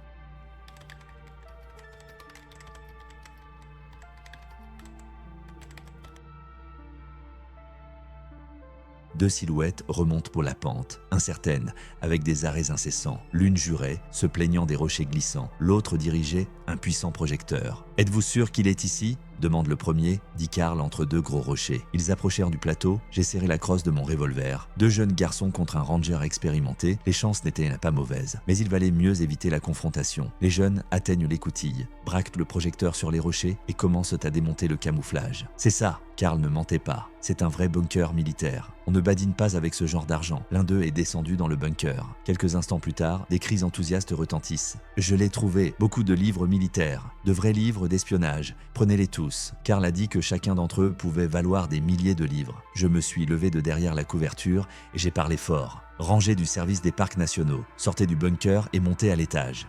La voix provenant du bunker s'est momentanément tue. Puis il y eut un cri et un juron étouffé. Le type à l'étage s'est figé, pointant le projecteur dans ma direction. Dans la lumière vive, j'ai vu un jeune visage déformé par la peur et la confusion. « Tu as entendu l'ordre » répétai-je en sortant de derrière le rocher. Les mains en évidence, pas de mouvement brusque. « Hé Mike » crie le gars en bas. « Il y a un flic en bas. Pas un flic, un garde forestier. » Mais ça ne change pas grand-chose pour vous. Laissez votre compagnon se lever, lentement. Le type à l'étage avait une 20aine d'années, il était maigre, portait un jean et une veste d'étudiant. Un étudiant, pas un voyou. Ses mains tremblaient lorsqu'il tenait le projecteur. Du bunker parviennent des bruits d'emballage précipités. « Monsieur, nous n'avons rien fait de mal, dit l'étudiant. Nous étudions simplement l'histoire. » On nous a dit qu'il y avait une ancienne installation militaire ici. Qui l'a dit? Un homme, Karl. Je l'ai rencontré dans un bar à Merced. Il collectionne les objets militaires. Le deuxième homme est sorti de l'écoutille avec un sac à dos, manifestement rempli du contenu du conteneur. Jeune lui aussi, un peu plus âgé que le premier, des étudiants de l'université locale. Aidez, ai-je exigé. Ils ont sorti à contre-cœur leur permis de conduire. Mike Thompson, 22 ans, et Danny Rogers, 20 ans. Tous deux originaires de Merced, casier vierge, pas d'infraction. Que vous a dit ce Karl? Qu'il y avait un bunker abandonné dans les montagnes avec des documents militaires, a répondu Mike. Il a dit que les collectionneurs payaient cher pour ce genre de choses. Nous avons pensé que de toute façon personne n'en voulait. Abandonné ne veut pas dire qui n'est à personne. C'est un parc national. Et ce que vous avez pris, ce sont des objets historiques. Je me suis rapproché de Mike. Ouvre le sac à dos. À contre-cœur, il a ouvert la fermeture éclair. À l'intérieur se trouvaient tous les livres de chiffres du conteneur. Savez-vous combien d'années de prison vous risquez pour le vol d'un bien fédéral? Ai-je demandé. Les garçons se sont regardés. Danny était prêt à pleurer. Monsieur Ranger, nous ne savions pas. Karl a dit que ce n'était la propriété de personne. Nous pouvons tout reprendre et ne plus jamais, jamais, jamais, jamais. Silence. J'évaluais la situation. 2 étudiants terrifiés qui enfreignent la loi pour la première fois de leur vie. Pas d'intention, juste de la cupidité et de la stupidité. Comme lorsque j'avais 17 ans et que j'ai volé la voiture de mon voisin. Mike a soudain mis la main dans la poche de sa veste. J'ai instinctivement saisi mon revolver. « Doucement, laissez-moi voir vos mains », ai-je crié. « Je suis désolé, j'ai juste… » Il a lentement sorti un couteau pliant. « Karl nous a donné ça. Il a dit que nous pourrions en avoir besoin. Couteau de camping, bon marché, lame de 8 cm. Danny en a eu un aussi. Est-ce qu'il t'a appris à menacer les gens ? Ai-je demandé. Non, répond Danny rapidement. Je disais juste que tout peut arriver dans les montagnes. Animaux sauvages, serpents, je leur ai retiré les couteaux. La situation devenait plus claire. Un certain Karl utilisait des étudiants naïfs pour faire le sale boulot, leur donnant même des armes en cas de résistance. Ils se tenaient à l'écart et ils risquaient leur liberté. Ce Karl, où puis-je le trouver ? Nous ne savons pas, répond Mike. Nous nous sommes rencontrés au bar du Golden Nugget il y a 3 jours. Il nous a offert une bière, nous a parlé du bunker. Il nous a dit que si nous trouvions quelque chose de valeur, nous devions nous y retrouver demain soir à 8 h. Numéro de téléphone, adresse. Il ne m'a rien donné. Tout ce qu'il m'a donné, c'est un nom, Karl. J'ai approché la torche de leur visage, la peur était réelle. Ils ne savaient vraiment pas à qui ils avaient affaire. Asseyez-vous sur les rochers, mettez vos mains sur vos genoux. Les garçons se sont assis docilement. Danny pleurait doucement. Mike tente de conserver un reste de dignité, mais ses lèvres tremblent. Monsieur Ranger, il a parlé. Nous sommes prêts à tout rendre et à payer l'amende. Nous avons de l'argent. Quel âge as-tu ? Ai-je interrompu. J'ai 22 ans, il a 20 ans. Les familles ? J'ai une petite amie, a répondu Danny. Nous devions nous marier après avoir obtenu notre diplôme. Et il a une mère célibataire qui a 2 emplois. Je les ai regardés et je me suis revu il y a 26 ans. La même peur, la même stupidité, le même désespoir. Seulement, j'ai eu de la chance. Mon voisin était un homme compréhensif. Lève-toi. Ils se sont levés d'un bond comme s'ils étaient piqués. Écoutez attentivement. Maintenant, vous prenez vos sacs à dos, mais pas de livres, et vous descendez à la voiture. Vous oubliez le chemin. Vous oubliez Karl. Vous ne vous présentez pas au bar demain. Si quelqu'un vous le demande, vous n'avez rencontré personne. Vous n'avez rien trouvé. Danny voulait dire quelque chose, mais Mike l'a interrompu. Tais-toi, Danny. Il a compris plus vite. Vous nous laissez partir ? Pour l'instant. Mais si je découvre que l'un de vous enfreint à nouveau la loi, je me souviendrai de cette réunion. Et je parlerai au procureur non seulement du vol, mais aussi de l'arme que vous avez apportée. Nous avons compris, a rapidement répondu Mike. Nous vous remercions. Merci beaucoup. Ils attrapèrent leur sac à dos vide et se dépêchèrent de remonter le sentier. Au bord du plateau, Danny se retourna. Monsieur Ranger, pourquoi nous laissez-vous partir ? J'ai hésité à répondre. Parce que la cupidité vole plus aux gens qu'ils ne peuvent se voler eux-mêmes. Rentrez chez vous et vivez honnêtement. Le bruit de leurs pas s'est évanoui dans la nuit. Je suis resté seul avec un conteneur de chiffres et le poids de mes propres doutes. Dans ma poche, les films que j'avais tournés, mon ticket d'entrée pour l'argent, dans mes mains, les codes cryptographiques que la loi m'obligeait à remettre à mes supérieurs. Je me suis assis sur un rocher et j'ai sorti un thermos. Le café était froid, mais j'avais besoin de caféine pour garder les idées claires. En laissant partir les garçons, j'ai fait un choix en leur faveur. Mais qu'en est-il de mon propre choix ? Vous pouvez prendre les films, les développer et trouver un acheteur. Donner les codes aux supérieurs comme il se doit. Tout le monde serait content, j'aurais l'argent et les historiens auraient les objets. Mais quelque chose m'en empêchait. En 1965, un voisin m'a dit « La marine t'apprendra la discipline. Non seulement la discipline, mais aussi l'honnêteté envers soi-même. Si je vendais des copies des codes, en quoi serais-je différent des étudiants que je venais de laisser partir ?» Il a sorti les cassettes de sa poche, 4 boîtes noires avec des secrets écrits dessus. Ma chance d'avoir une nouvelle vie et ma chance d'être celui que je pensais être. La solution est venue soudainement et définitivement. J'ai ouvert la première boîte et j'ai commencé à retirer le film. La bande brillante m'a glissé des mains et s'est suspendue au vent. Puis la deuxième, la troisième, la quatrième. Personne ne s'intéresserait aux images soufflées. J'ai rassemblé les livres de chiffres dans un conteneur, je l'ai fermé et je me suis levé. Demain matin, je remettrai la découverte à mes supérieurs. Je serai réprimandé pour ouverture non autorisée du bunker, mais je garderai le droit de me regarder dans les yeux. Il m'a fallu plus d'1 heure pour descendre dans l'obscurité. J'ai glissé plusieurs fois sur des rochers mouillés, mais je n'ai pas eu de blessures graves. Dans la caravane, j'ai posé le récipient sur la table et je me suis couché. Pour la première fois depuis des jours, le sommeil est venu facilement et sans cauchemar.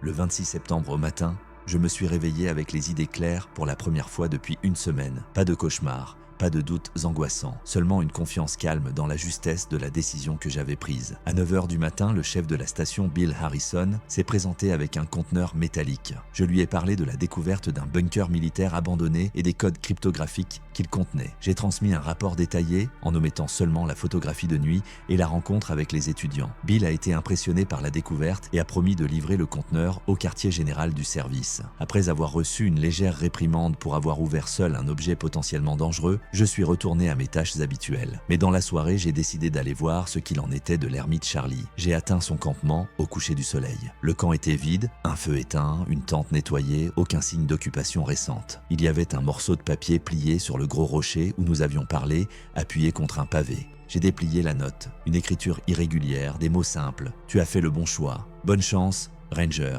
Charlie a disparu aussi soudainement qu'il était apparu, probablement parti vers d'autres montagnes, loin de l'attrait de la civilisation. Étrange vieil homme, comment a-t-il pu connaître mon choix? Je n'ai parlé à personne de ce qui s'est passé cette nuit-là. 3 mois plus tard, j'ai reçu une lettre du quartier général du service. Les codes cryptographiques ont été transférés aux archives nationales où ils ont été ajoutés à la collection de documents sur la guerre froide. Le bunker a été scellé jusqu'à ce que son sort soit décidé. Peut-être fera-t-il partie de l'exposition historique du parc. Pour avoir trouvé un objet d'importance culturelle, j'ai été félicité et j'ai reçu une prime de 500 $. Pas 100 000, mais assez pour réparer la Jeep et acheter de nouveaux équipements. Les étudiants de Mike et Danny ne se sont jamais revus. J'espère qu'ils ont suivi les conseils et trouvé des moyens honnêtes de résoudre leurs problèmes financiers. Le Yosemite m'a enseigné une leçon importante. Les vrais trésors ne se trouvent pas dans des bunkers abandonnés. Ils se trouvent dans les moments où l'on peut se regarder dans le miroir sans détourner le regard.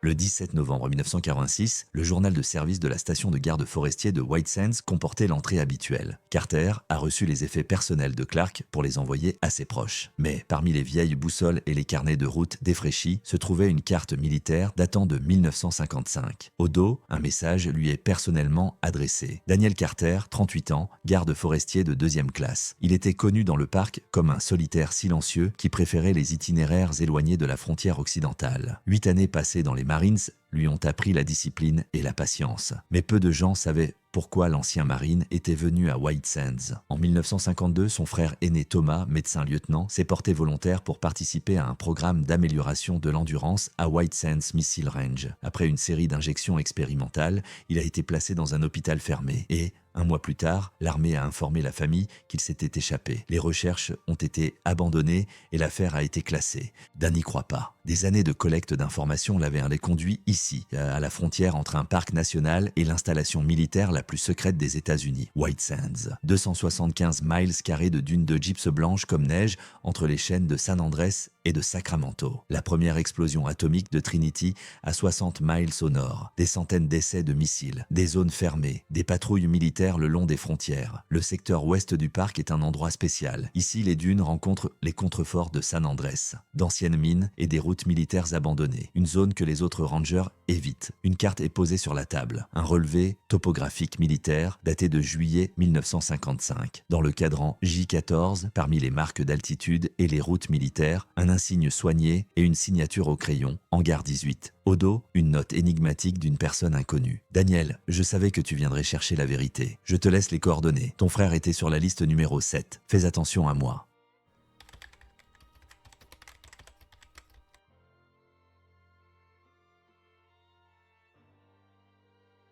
Novembre 1986, 5h47 AM. Dan Carter coupe le moteur d'une Jeep utilitaire à 3 miles des coordonnées de la cible. Le thermomètre indique 4 degrés Celsius. Dans le désert avant l'aube, le moindre son se propage sur des kilomètres. À partir d'ici, il faudra marcher. Le GPS militaire pointait vers la limite ouest du parc national de White Sands. Ici, les dunes de gypse blanc se transforment en douceur en contrefort rocheux de la chaîne de San Andrés. La frontière entre le parc et le terrain d'entraînement militaire était floue. Et, à certains endroits, pas du tout marqué. Un endroit idéal pour cacher une installation secrète. Les coordonnées ont conduit Dan à une formation rocheuse basse. Des rochers ordinaires de grès rougeâtre, altérés par les intempéries, comme il en existe des centaines dans le désert. La recherche systématique a duré plus d'1 heure. Le soleil avait déjà dépassé l'horizon lorsque Dan remarqua un amas de pierres et de branches sèches d'une netteté anormale sous une voûte rocheuse en surplomb. Derrière ce déguisement se trouvait un puits de ventilation, un trou carré d'environ 1 mètre sur 1 mètre, recouvert d'une grille massive. Le métal est rouillé, mais la structure est solide. Le cadenas porte encore les lettres en relief US Army Corps of Engineers 1951. Un air froid à l'odeur d'huile de machine et de vieux béton s'échappe des profondeurs. Quelque part en bas, des machines ronronnaient monotonement, soit des ventilateurs, soit un générateur. Près de l'entrée, Dan trouve des empreintes de bottes de l'armée, un motif distinctif. Des empreintes claires, datant de 2 jours au maximum. Et le mégot d'une cigarette Marlboro filtrée. C'est inhabituel. Les militaires préfèrent traditionnellement les Camel sans filtre. Dan a utilisé un outil multifonctionnel de l'armée pour scier l'anse de la serrure. L'acier trempé n'a pas cédé tout de suite. Le travail a duré environ 20 minutes. La grille s'ouvrit dans un long grincement. Le puits en béton s'enfonce à un angle de 30 degrés. Il y avait des gouttes de rouille sur les parois et des étançons métalliques tous les mètres et demi. Certains vacillent, mais la plupart tiennent fermement. Sur les 15 premiers mètres, la descente est relativement douce. Puis il y a des panneaux à la peinture noire. Zone fermée, personnel autorise seulement. Danger de radiation. Et en dessous, presque effacé par le temps, le Nadi, objet 18, niveau 1. Soudain, le murmure des moteurs diesel se fait entendre. Dan éteint sa torche et se dirige rapidement vers la sortie. À une centaine de mètres de sa position, 2 hommes de l'armée de couleur sable s'arrêtent. Aucune marque d'identification, les plaques d'immatriculation ont été repeintes. 4 militaires en tenue de camouflage sans rayures commencent à tourner autour de la zone.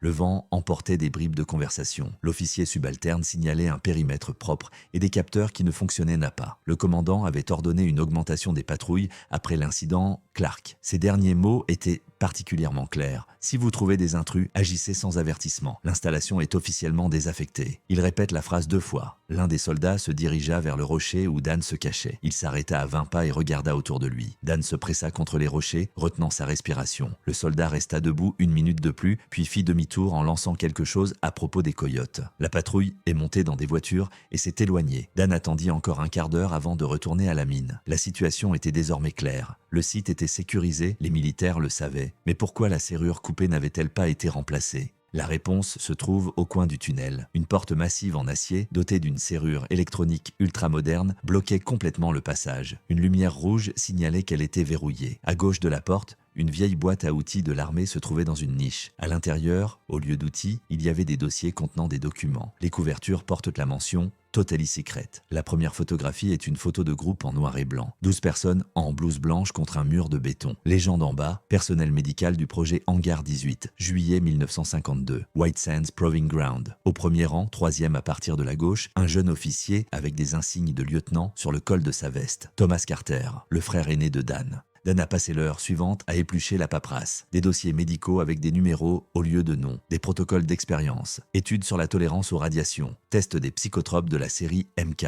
Effet à long terme d'une exposition combinée. Derrière le langage scientifique aride se cachent des vies humaines. Des soldats volontaires à qui l'on a promis qu'ils pourraient aider l'Amérique à gagner la guerre froide. Un programme visant à créer des super soldats capables de survivre à un conflit nucléaire. Un dossier séparé contient des photographies datant de plusieurs années. Laboratoire souterrain, équipements médicaux, sujets d'expérience. Les premières photos représentent de jeunes garçons en uniforme. Les dernières montrent des hommes prématurément vieillis au regard vide. Dan a reconnu la silhouette familière affaissée sur la photo de 1978. Un homme âgé en blouse de laboratoire se tenait dos à l'appareil photo. Une posture caractéristique, des cicatrices sur le bras gauche. Raymond Clark, le garde forestier dont la carte l'a conduit ici. Officiellement mort il y a 3 semaines. Mais cette photo date de 1978, 26 ans après la disparition de son frère Dan. Clark avait une trentaine d'années. Il travaillait ici depuis le début. Le dernier document est une photographie en couleur. 6 hommes en blouse blanche devant une porte en acier étiquetée Hangar 18, niveau 3. Au centre, Thomas, âgé, cheveux grisonnants mais vivants. À ses côtés, Clark, signé Projet Hangar 18. Test Dulcet, juillet 1978. Approuvé pour passer à la phase 3. Au dos figure une note. Les sujets sont stables. Régénération confirmée.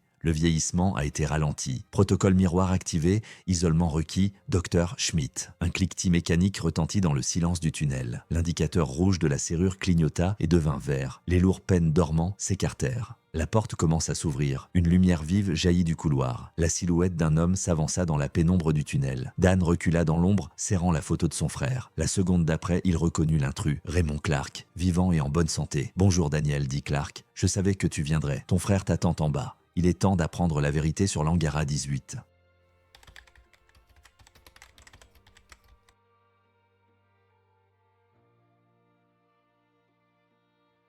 Raymond Clark se tient dans l'embrasure de la porte, vivant, bien qu'officiellement mort depuis 3 semaines. Il avait l'air d'avoir la soixantaine. Ses cheveux gris étaient soigneusement coiffés en arrière et de profondes rides sillonnaient son front. Il portait une blouse blanche par-dessus un uniforme militaire banalisé. Clark fit signe à Dan de le suivre. Ils pénétrèrent dans un couloir très éclairé. Des faisceaux de câbles et de conduits s'étendaient le long des murs. Tous les 10 mètres, il y avait des portes en acier avec des panneaux. Certaines pièces avaient des fenêtres en verre. À l'intérieur, il pouvait voir des équipements de laboratoire et des indicateurs d'instruments clignotants. En chemin, Clark raconte son histoire, comment il avait essayé de quitter le projet en 1972, pris un emploi de garde forestier, espérant oublier. Mais le passé ne le lâchait pas. Il a commencé à remarquer des bizarreries dans le parc, des anomalies magnétiques inexpliquées, des zones de végétation morte, des traces d'installations souterraines là où elles ne devraient pas se trouver. Lorsque Clark a rassemblé suffisamment de preuves et qu'il s'apprête à les remettre à la presse, ils viennent le chercher. Ils ont simulé un accident, une chute d'une falaise. En réalité, il a été renvoyé dans le complexe souterrain, non pas comme chercheur, mais comme prisonnier avec des privilèges. Ils l'ont chargé des archives, de la gestion de la documentation. Ils descendent les escaliers métalliques jusqu'au 2e niveau. Ici, l'atmosphère est différente. Les couloirs sont plus larges, les plafonds plus hauts. Le long des murs se trouvaient des laboratoires aux cloisons transparentes. Derrière le verre, Dan pouvait voir des centrifugeuses, des microscopes, des chambres réfrigérées contenant des biomatériaux. Clark s'arrêta devant une porte portant l'inscription « Archive 2 ». Il posa sa paume sur le scanner d'empreintes digitales. Le mécanisme s'enclencha et la lourde porte coulissa. La salle d'archives ressemble à une bibliothèque. Au centre se trouvait un bureau avec un terminal d'ordinateur. Clark se dirigea vers l'une des armoires et tapa un code sur un panneau numérique. Il sortit d'un tiroir un dossier volumineux. Sur la couverture, on pouvait lire en lettres noires Carter T, sujet de test Inherero 7, phase active. À l'intérieur se trouve l'historique de la vie de Thomas Carter depuis 30 ans. Dossiers médicaux, résultats de tests, profil psychologique, tableau d'indicateurs de santé, scan d'organes internes. Dan feuilleta les pages avec une inquiétude croissante. Les premiers rapports avait décrit Thomas comme un sujet prometteur doté d'une grande capacité d'adaptation. Au milieu des années 60, des notes faisaient état d'une instabilité émotionnelle et de tentatives d'abandon non autorisées. Après 1965, la nature des enregistrements a changé. Ils font désormais référence à la correction réussie des schémas comportementaux et à l'intégration optimale dans le protocole miroir. Les indicateurs médicaux révèlent des anomalies, vieillissement cellulaire retardé, régénération tissulaire accrue et modification de la structure de l'ADN. Clark explique que le frère de Dan est vivant et travaille au niveau 3 du complexe. Après une tentative d'évasion ratée, il a été soumis à une thérapie intensive. La personnalité de Thomas a changé. Il est devenu une personne différente, dévouée au projet. Le chemin vers le 3e niveau passe par l'ascenseur central. La cabine se déplace lentement avec des arrêts fréquents. À chaque étage, les systèmes de sécurité sont activés. Scanner rétinien, vérification des empreintes digitales, analyse de la voix. Le complexe semblait presque désert. Ils n'ont pas rencontré une seule personne pendant toute la descente. Clark explique que le projet a été annulé en 1984. La majeure partie du personnel a été évacuée. Il ne restait plus que le personnel clé et ceux qui ne pouvaient pas être libérés. Les portes de l'ascenseur s'ouvrent sur le 3e niveau. L'atmosphère y est différente. Les murs sont peints en gris, l'éclairage est tamisé. L'air est vicié. Il sent les produits chimiques et quelque chose d'organique. Le couloir s'étend sur une centaine de mètres. De chaque côté, il y avait des portes massives en acier avec de petites fenêtres en verre renforcé. Chaque porte était surmontée d'une lumière rouge ou verte. Clark appelait ces chambres des chambres d'isolement. Elles contenaient des sujets dont le corps réagissait de manière imprévisible aux expériences. Certaines portes étaient soudées. Derrière l'une d'entre elles, quelque chose résonne contre les murs. Au bout du couloir se trouve un laboratoire aux murs transparents. À l'intérieur, penché sur un microscope électronique, un homme en blouse blanche travaille. Cheveux gris, épaules voûtées. Il ne s'est pas retourné lorsque Dan et Clark sont entrés. Ce n'est que lorsque Clark l'appela par son nom que l'homme leva les yeux. Dan reconnut immédiatement son frère. Les mêmes traits de visage, la cicatrice familière au menton due à une chute de vélo quand il était enfant. Mais quelque chose ne va pas. Les yeux de Thomas sont restés vides, sans la moindre lueur de reconnaissance. Il regardait Dan comme un étranger, évaluant et froid. Lorsqu'il parle, sa voix est monocorde, sans émotion. Thomas énumère les réalisations du projet comme une leçon, apprise par cœur. Accélération de la régénération des tissus à un rythme 4 fois supérieur à la normale. Ralentissement du processus de vieillissement de 70%, résistance aux radiations et à la plupart des agents pathogènes connus. Augmentation de la force physique et de l'endurance. Il a ensuite demandé à Dan un échantillon de sang. Procédure standard pour tous les visiteurs du niveau 3. Dan ne se doute de rien et remonte sa manche. L'aiguille pénétra dans la veine et du sang foncé remplit la fiole. Thomas introduit l'échantillon dans l'analyseur, un appareil compact de la taille d'un micro-ondes. L'appareil a sonné et les lignes de données se sont affichées sur l'écran. 1 minute plus tard, un signal sonore retentit. Les résultats étaient inattendus. Le graphique sur l'écran montrait des pics anormaux dans certaines parties du génome. Thomas examine les données, puis se tourne vers son frère. D'un ton impassible, il explique « Dan est porteur d'une mutation génétique rare, une prédisposition naturelle au protocole miroir, 1 sur 1 million. C'est pour cela qu'il a été amené ici. » Clark pâlit en entendant ces mots. Dan demande une explication. Thomas continua d'une voix ferme. Tous les parents des sujets étaient surveillés. Dan avait montré des signes en 1981. Guérison anormalement rapide après un accident de voiture, résistance aux infections. Servir dans le corps des Marines n'était pas un hasard. Il s'agissait de tester la réaction du corps à un stress extrême. Dan a passé tous les tests. Il était temps d'activer les gènes latents. La prise de conscience de la vérité l'a frappé comme un éclair. Toute sa vie avait été une expérience. Chaque choix, chaque décision, tout était sous contrôle. À ce moment-là, une sirène retentit. Les lumières rouges d'urgence clignotent sous le plafond. Une voix mécanique annonça le début du protocole d'isolement. Thomas se dirige calmement vers le terminal accroché au mur et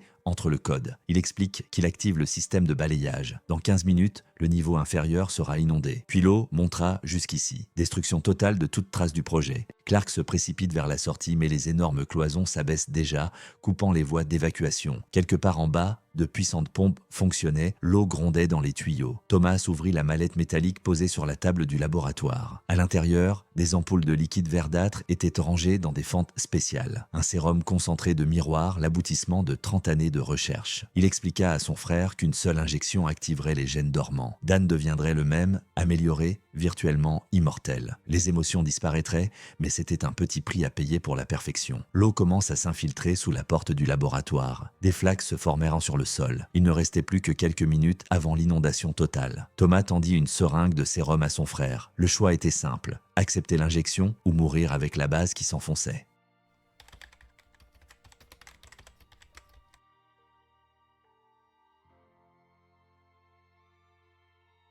L'eau monte rapidement. Elle recouvre déjà le sol du laboratoire d'une couche de 10 cm, froide et trouble. Les lumières d'urgence la coloraient en rouge. Dan se tenait devant son frère, une seringue de liquide verdâtre à la main. Le temps semble s'être arrêté. Les souvenirs défilèrent dans son esprit. Comment Thomas lui avait appris à faire du vélo, l'avait protégé des enfants plus âgés dans la cour, lui avait lu des romans d'aventure à l'heure du coucher. Aujourd'hui, c'est un autre homme qui se trouve devant lui, froid, calculateur, dépourvu d'émotion. Thomas le regardait comme un spécimen de laboratoire, attendant une décision. Dan chercha dans les yeux de son frère l'ombre du vieil homme. Il essaya de se souvenir du passé, de sa mère qui avait attendu jusqu'à la dernière minute le retour de son fils aîné, des randonnées qu'ils avaient là faites ensemble dans les montagnes, de leur serment de toujours se protéger l'un l'autre. Thomas écoutait sans émotion. Sa voix restait mécanique, tandis qu'il répétait les avantages du sérum. Longévité, immunité aux maladies, capacité surhumaine. Le prix, juste des émotions et des souvenirs. Clark, quant à lui, travaillait sur le panneau de contrôle dans le coin le plus reculé du laboratoire. Il a déjà de l'eau jusqu'aux genoux. L'ancien ranger avait ouvert le panneau de sécurité, essayant d'atteindre les systèmes d'urgence. Il a trouvé une opportunité, un vieux sas technique dans le secteur sud. Construit dans les années 50, il servait d'issue de secours pour le personnel. Mais le système avait été désactivé il y a des décennies. Clark connecta les fils dénudés, essayant d'alimenter le mécanisme. Des étincelles jaillirent du panneau. Un éclair illumine le laboratoire. La décharge traversa le corps du vieil homme, le projetant contre le mur. Dan se précipite vers lui, mais il est trop tard. Vêtements calcinés, odeur de chair brûlée. Clark respire encore, mais il ne lui reste que quelques secondes à vivre. Ses lèvres remuèrent, prononçant ces derniers mots à propos du sas du secteur sud. L'eau lui monta à la taille. Dan se retourna vers le panneau. Les circuits avaient été partiellement endommagés par la décharge, mais les connexions principales étaient intactes. Il fallait rétablir le courant et entrer le code d'accès. Thomas observe ces tentatives avec un intérêt scientifique. Il commente les chances de réussite, moins de 5%. Il propose une solution plus rationnelle, prendre le sérum. Dan travaille fébrilement. L'eau lui arrive à la poitrine et l'empêche de bouger. Ses doigts sont engourdis par le froid. Enfin, le voyant du panneau devient vert. Le système s'est mis en marche. Mais la joie était prématurée. L'activation de la passerelle nécessitait une clé biométrique, l'empreinte de la paume d'un employé autorisé. Clark est mort. Thomas a refusé de l'aider. Il ne restait plus qu'une option. Dan regarda la seringue dans sa main. Une dose partielle pourrait lui donner la force de survivre sous l'eau, d'atteindre le sas. Mais que resterait-il de son identité? Il repense à son service dans les Marines, les camarades qu'il a perdus au Liban, son serment de protéger son pays et ses citoyens. S'il prenait cette dose et devenait comme Thomas, qui dirait la vérité sur ce qui se passait ici? Dan fixa baissa la seringue qu'il tenait dans sa main. Le liquide verdâtre promettait le salut, mais à quel prix? Il se tourna vers son frère, cherchant dans ses yeux l'ombre d'un doute. Rien, juste un calcul froid. La décision est venue soudainement. Dan laissa tomber la seringue sur le sol et se précipita vers le corps de Clark. L'eau lui montait déjà à la poitrine, ce qui rendait tout mouvement difficile. Il saisit la main du ranger mort et l'entraîna vers le panneau de contrôle. Dan pressa la paume de Clark contre le scanner. La seconde d'attente lui parut une éternité. L'indicateur clignota en rouge, puis à nouveau, la troisième fois, un signal vert apparut. Le système avait accepté l'empreinte. Le mécanisme fonctionnait. Quelque part dans les profondeurs du complexe, les cerveaux ronronnaient. Dan se précipita vers la sortie, laissant son frère dans le laboratoire inondé. Thomas ne tenta pas de le suivre, se contentant de l'observer avec la même curiosité détachée. L'eau montait rapidement. Dan se baissa, nagea à travers l'ouverture. Les lumières de secours étant éteintes, il dut s'orienter au feeling. Ses poumons brûlaient à cause du manque d'oxygène. Le couloir le conduit au sas technique. La vieille roue ne cède pas tout de suite. Il n'avait plus d'énergie et sa conscience commençait à s'estomper. Dans un dernier effort, Dan tourna le mécanisme. L'eau s'engouffra dans l'ouverture, l'entraînant dans le puits vertical. Les marches métalliques lui font mal aux mains, mais il monte, s'accrochant de toutes ses forces. Enfin, une trappe vers la surface. Dan l'ouvrit d'un coup d'épaule et tomba sur le sable. Le soleil de l'aube était aveuglant. Ses poumons se gorgèrent d'air. L'aube colorait les dunes en rose. Le désert ressemblait à ce qu'il était toujours, serein, éternel. Il n'y avait aucune trace du complexe souterrain. Seul un petit creux dans le sable marquait l'endroit où se trouvait l'entrée de la ventilation. Dan s'allongea sur le sable chaud, regardant le ciel. Son corps souffrait des ecchymoses. Ses poumons brûlaient à cause du manque d'oxygène. Mais il était vivant et toujours humain.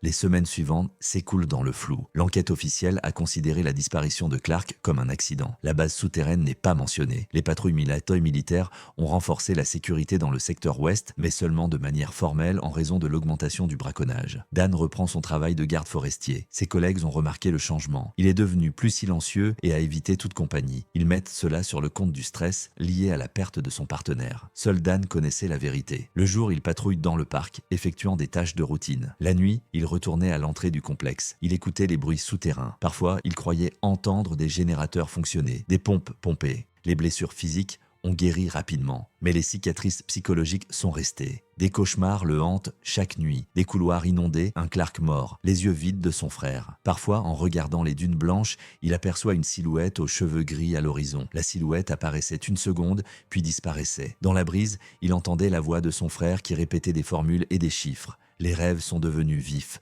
presque tangibles. Dans ses rêves, il était de retour au laboratoire, de nouveau confronté à un choix. Il se réveillait avec des sueurs froides, ne sachant pas s'il était dans la réalité. Un mois après l'incident, Dan a reçu une lettre sans adresse de retour. À l'intérieur, une photo d'un groupe de scientifiques à l'entrée du hangar 18 et une note « Le projet n'est pas terminé, nous observons ». Il a brûlé la lettre, mais le message était clair. Il est surveillé. Il fait peut-être partie d'une nouvelle expérience. La preuve vivante du succès du programme Miroir. Dan a continué à travailler dans le parc. Il patrouille tous les jours dans les dunes, surveille les touristes, remplit des rapports. Mais il a désormais une autre mission. Protéger le secret de l'Angara 18. Tenir les curieux à l'écart de la zone dangereuse. Parfois, dans de rares moments de paix, il pense à son frère. Thomas est-il en vie? Avait-il réussi à s'échapper? Ou bien la base était-elle devenue sa tombe? Il n'y a pas de réponse. Seules les dunes blanches s'étendaient à l'horizon et le silence d'un désert qui garde ses secrets.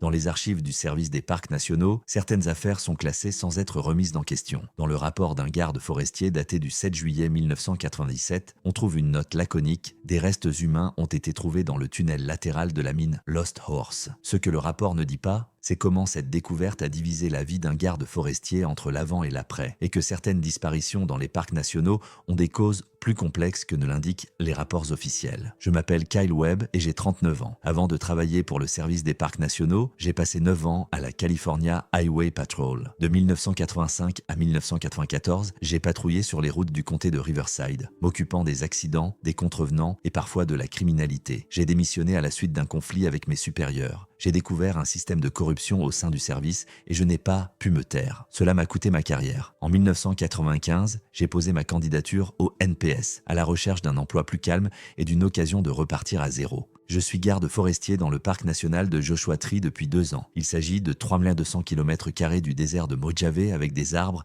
et des formations rocheuses uniques. Les touristes admirent les paysages spectaculaires et prennent des photos. Les gardes forestiers connaissent l'envers du décor, des écarts de température extrêmes, de 40 degrés le jour à des températures inférieures à 0 la nuit, des zones accidentées où il est facile de se perdre et des mines de la ruée vers l'or abandonné. Ma zone de responsabilité comprend la région de la Lost Horse Mine, une mine d'or abandonnée fermée au public en raison du risque d'éboulement. Le poste de garde forestier le plus proche se trouve à 25 km. Les communications radio dans les mines et les canyons sont instables. Vous devez vous fier à votre propre expérience et prendre vos propres décisions. Les principaux problèmes dans ma région sont les soi-disant mineurs qui ignorent les interdictions et continuent à creuser dans des mines abandonnées à la recherche d'or ou de métaux précieux. Les touristes qui sous-estiment les dangers du désert.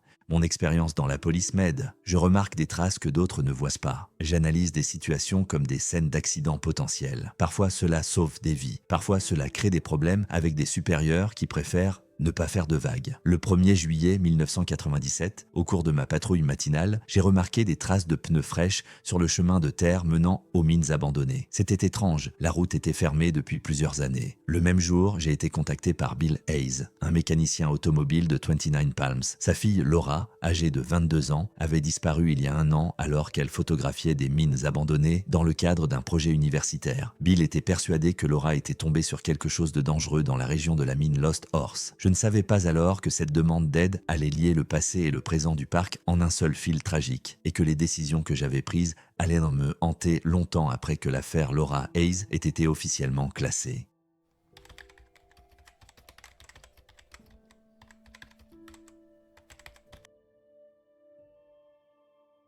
À 7 heures du matin, le thermomètre indiquait 23 degrés. À midi, il fera 40 degrés. J'ai planifié une patrouille de routine, vérification des campements, des sentiers et des panneaux de signalisation. Ma Jeep Cherokee de 1993 a démarré du premier coup et la radio a bien fonctionné. Bill Hayes, 54 ans, mécanicien automobile à 29 Palms, m'attendait dans le bureau. Jeans usés, mains calleuses. Ma fille Laura a disparu il y a 1 an, a-t-il déclaré. Elle avait 22 ans et allait à l'université. Elle photographiait des mines abandonnées pour un projet d'histoire. Bill montre une photo, une fille aux cheveux noirs sur fond de falaise de Joshua Tree. La dernière fois qu'elle a appelé, c'était le 15 juin 1996. Elle a dit qu'elle avait trouvé une mine intéressante. La police a cherché, lui ai-je demandé, 3 semaines. J'ai trouvé sa voiture à Hidden Valley. Rien d'autre. Affaire classée. Bill tend une photocopie d'une page de son carnet, l'écriture de la fille. J'ai revu les voitures à Lost Horse, 2 camionnettes, des hommes avec des torches entrant dans la mine. J'essaierai de me rapprocher demain. Montrer à la police ? Des drogués à la recherche d'une cachette, vérifiés superficiellement. Bill range la photo. Il suffit de jeter un autre coup d'œil dans le quartier. Avec un œil professionnel. J'ai accepté d'aller voir la mine du cheval perdu. Bill a quitté la pièce et s'est mis en route. À 10 heures du matin, j'étais sur le chemin de terre menant à la mine. Des traces de pneus fraîches sur le sol humide de la pluie de la nuit. De larges bandes de roulement, vieilles de quelques jours. La route est fermée depuis 1994 à la suite d'un effondrement. La chaîne a été enlevée et jetée sur le côté. Quelqu'un avait une clé ou des outils. J'ai suivi le sentier à pied. La radio sifflait à cause des interférences. La communication est instable dans les canyons. À l'entrée de la mine, j'ai trouvé des mégots de Marlboro, des bouteilles en plastique, un emballage de barres chocolatées. Les déchets sont frais. J'ai allumé la torche et je suis entré dans le tunnel. L'odeur de l'humidité, du métal et de la chimie. Après 40 mètres, le puits a bifurqué. Les empreintes de bottes allaient vers la droite, dans le tunnel principal. Dans une niche latérale, j'ai trouvé un conteneur métallique de la taille d'une valise. À côté, il y avait des gants en caoutchouc, un respirateur, des flacons en verre avec des résidus liquides. L'odeur de la chimie se fait de plus en plus forte. J'ai photographié la découverte avec un appareil photo argentique. Le conteneur contenait des bouteilles en plastique avec un liquide transparent, des seringues et des instructions de sécurité. Le texte est délavé, mais je peux le déchiffrer. À une température ne dépassant pas 25 degrés, classe de danger 3. Un laboratoire clandestin, mais l'équipement est trop professionnel pour des trafiquants de drogue ordinaires. Plus loin, il trouve une carte plastifiée de la zone avec des croix rouges. 5 marques dans un rayon de 3 km. L'écriture dit « Cachette numéro 3, juillet 1996 ». Quelqu'un utilise la mine comme entrepôt depuis plus d'1 an. Il entend des pas à l'entrée, il éteint la lanterne. 3 hommes parlant à voix basse et indistinctement, ont entendu des mots comme « vérifier le secteur 3 ». Les échantillons devraient en s'y trouver. Et si les flics reviennent dans les parages, je me suis plaqué contre le mur. Dans la pénombre, je distinguais des silhouettes, 3 en tenue de travail, l'un avec un talkie-walkie. Ils se déplaçaient avec assurance. Et Matt lance une voix. On m'a remarqué. En se retournant, ils braquent la torche sur leur visage. Rangée web, service des parcs nationaux. La zone est fermée.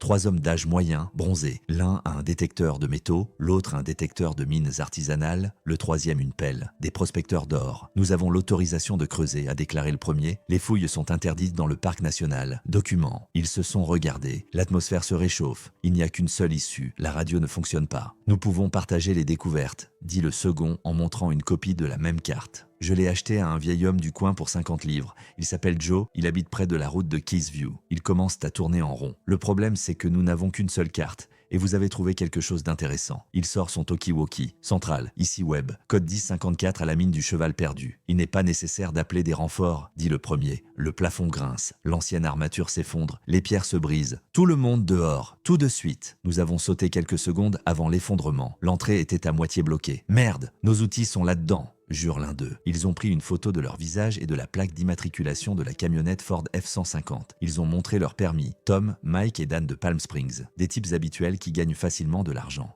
Quittez les lieux immédiatement. Si je vous revois, je vous arrête. Ils sont partis. Je suis resté près de la mine effondrée. Dans mon sac à dos, une carte des géocaches. Dans l'appareil photo, les photos des conteneurs. Un carnet avec les noms des auteurs. De quoi rédiger un rapport, mais que faut-il écrire au patron au sujet des produits chimiques et de la carte? Cela provoquerait une enquête, une agitation. Après les problèmes de la police de la route, il voulait éviter les scandales. Laura, elle, a disparu ici. Elle a peut-être rencontré les mêmes personnes. Si je ne dis rien, je manque une piste. La décision a été prise en regardant la photo d'une fille de Bill. Laura méritait des réponses. De retour à la base, j'ai fait un bref rapport sur les intrus et l'effondrement. Je n'ai pas parlé des conteneurs et de la carte, pas encore. Je devais d'abord retrouver le vieux Joe et découvrir ce qu'il savait au sujet des caches et de la fille disparue.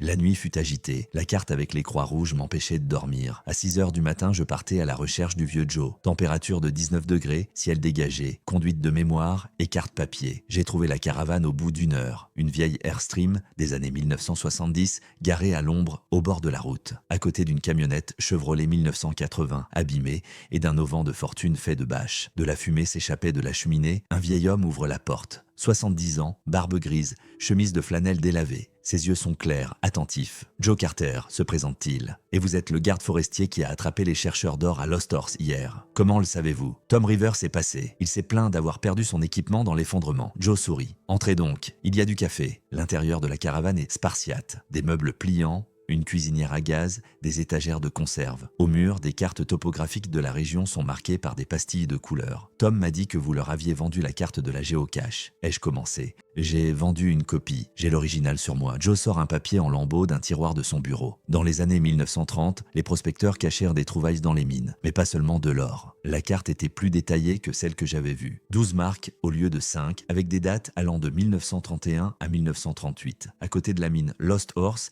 il était indiqué juin 1996. Que signifie cette marque? Joe verse le café dans des tasses en métal. Il y a une fille qui est venue ici il y a un an, elle s'appelait Laura. Elle a pris des photos des mines, s'est renseignée sur l'histoire de la région. Intelligente, pas comme ces chasseurs de trésors. Mon cœur bat plus vite. Qu'est-ce qu'elle voulait savoir? J'ai posé des questions sur les gens étranges près des mines. Je les ai vus plusieurs fois la nuit. J'ai dit que les trafiquants de drogue utilisaient les tunnels comme laboratoire. C'était aussi comme ça dans les années 1980. Joe sirote son café. Mais Laura pensait qu'il se passait autre chose là-bas. Elle a montré des photos de machines, de gens masqués. Elle disait que l'équipement était trop cher pour les junkies ordinaires. Avez-vous vu ces photos? Vue, conteneur professionnel, combinaison de protection. On dirait plutôt une opération militaire. Joe se lève et se dirige vers la carte accrochée au mur. Laura s'interrogeait sur les tunnels latéraux du Lost Horse. Les anciens plans de la mine montrent des passages qui ne figurent pas sur les cartes modernes. Il indique une marque au crayon rouge. Tunnel nord-est, à environ 200 mètres de l'entrée principale. Il a été défoncé dans les années 1940, mais le passage a été conservé. Laura voulait le vérifier. Et ensuite, que s'est-il passé? Je ne sais pas. Je n'en ai pas vu d'autres. Joe se retourne vers la table. Mais une semaine après sa disparition, des hommes en uniforme se sont présentés devant la mine. Des militaires ou des fédéraux. Ils transportaient quelque chose dans des conteneurs spéciaux. L'instinct policier m'a dit que le vieil homme disait la vérité. Il y avait trop de détails à inventer. Pouvez-vous m'indiquer le chemin du tunnel latéral ? Joe secoue la tête. Je suis trop vieux pour faire de l'escalade, mais je peux dessiner un diagramme. Il prit un crayon et une feuille de papier. Depuis l'entrée principale de Lost Horse, va vers le nord sur 200 mètres. Il y a un éboulis au pied de la falaise. Cherchez un poteau métallique, vestige d'un ancien marquage. Il y a un espace entre les rochers. J'ai pris une photo du schéma. Si quelque chose arrive, appelez le bureau du parc. Demandez le Ranger Webb. Sois prudent, mon fils, dit Joe en guise d'adieu. Laura était une fille courageuse, peut-être trop courageuse. Le lendemain, j'ai pris un kit renforcé, des piles supplémentaires pour la torche, une corde, une trousse de premier secours, de l'eau pour toute la journée. La radio ne fonctionnait pas bien, mais au moins elle captait la fréquence principale. L'entrée principale de la mine était bloquée après l'éboulement d'hier. J'ai dû trouver un passage latéral en utilisant le plan de Joe. L'éboulis, le poteau métallique, l'espace entre les rochers, tout était en place. Je me suis faufilé dans l'étroitesse de la brèche. Derrière lui, un tunnel en pente s'ouvrait, s'enfonçant profondément dans la roche. Ça sentait la moisissure et autre chose. J'ai allumé la torche. Le tunnel était plus large que le tunnel principal, mais plus bas. J'ai dû m'accroupir. 50 mètres plus loin, j'ai rencontré un obstacle. Un vieux bouclier en bois portant l'inscription « Danger, glissement de terrain ». Derrière le bouclier, le tunnel se poursuivait, mais il était obstrué par des pierres. Sur la droite, j'ai remarqué un passage étroit. Quelqu'un avait enlevé une partie des décombres. Je me suis engouffré dans la brèche. Derrière, il y avait une petite chambre d'environ 4 mètres de diamètre. La lanterne a éclairé quelque chose que je ne m'attendais pas à voir. Dans le coin de la cellule, recouvert d'une vieille bâche, gisent des restes humains. Mon cœur a fait un bond. J'ai sorti mon appareil photo, pris quelques clichés, puis je me suis approché. Le squelette était partiellement décomposé, mais beaucoup de choses étaient préservées. Le climat sec du désert ralentit la décomposition. Vêtements, veste en jean, t-shirt délavé, chaussures de randonnée. À proximité, un bracelet rouillé gravé Laura Hayes et un appareil photo cassé. Ses mains tremblent lorsqu'il prend des photos du site de la découverte. L'année de recherche, d'espoir et de désespoir de Bill s'est achevée dans cette petite chambre souterraine. J'ai regardé de plus près les restes. Crâne intact, pas de signes évidents de violence sur les os. Ça pourrait être un accident. Il s'est perdu dans les tunnels, il n'a pas pu sortir. Ou une déshydratation. Un sac à dos a été trouvé à côté du corps. À l'intérieur, un carnet de notes, des films pour l'appareil photo, une bouteille d'eau. La dernière note du carnet date du 15 juin 1996. Le tunnel latéral mène à la caméra. J'ai trouvé des signes d'activité récente. Des conteneurs étranges comme ceux de l'entrée. Quelqu'un utilise le puits comme entrepôt. Besoin de plus de preuves. Laura a donc découvert la cachette. Elle a probablement affronté celui qui l'a gardée. J'ai vérifié la radio. Le signal est faible, mais suffisant pour passer un appel. Centrale. Ici Webb, code 1054, assistance du médecin légiste requise. Mine du cheval perdu, entrée latérale. Webb, répète, je ne vous entends pas très bien. Des restes humains ont été découverts, possiblement Laura Hayes, disparue depuis juin 1996. Nous avons besoin d'un médecin légiste et de renforts. Bien reçu, l'équipe est en route. Restez en attente à l'endroit indiqué. Je me suis assis à l'entrée de la cellule et j'ai attendu. J'avais l'esprit confus. J'avais trouvé la fille, mais trop tard. Bill obtiendrait des réponses. Mais à quel prix ? 1 heure plus tard, le médecin légiste du comté de San Bernardino et un inspecteur de police sont arrivés. Procédures officielles, prise de photos, emballage des restes. Je leur ai remis les photos et les notes du carnet de Laura. Cause préliminaire de la mort ? Demande l'inspecteur Martinez. Difficile à dire sans expertise médico-légale, répond le médecin légiste. Déshydratation, hypothermie, possible traumatisme crânien dû à la chute. J'ai appelé Bill ce soir-là et lui ai demandé de venir au bureau. C'est l'appel le plus difficile que j'ai jamais eu à faire. Bill est arrivé une demi-heure plus tard. Il avait un visage impassible, se préparant à de mauvaises nouvelles. Je lui ai parlé de la découverte dans le tunnel latéral. Je lui ai montré des photos du bracelet et de l'appareil photo. Il est resté silencieux pendant un long moment, tenant les images dans ses mains. Puis il demanda à voix basse: a-t-elle souffert ?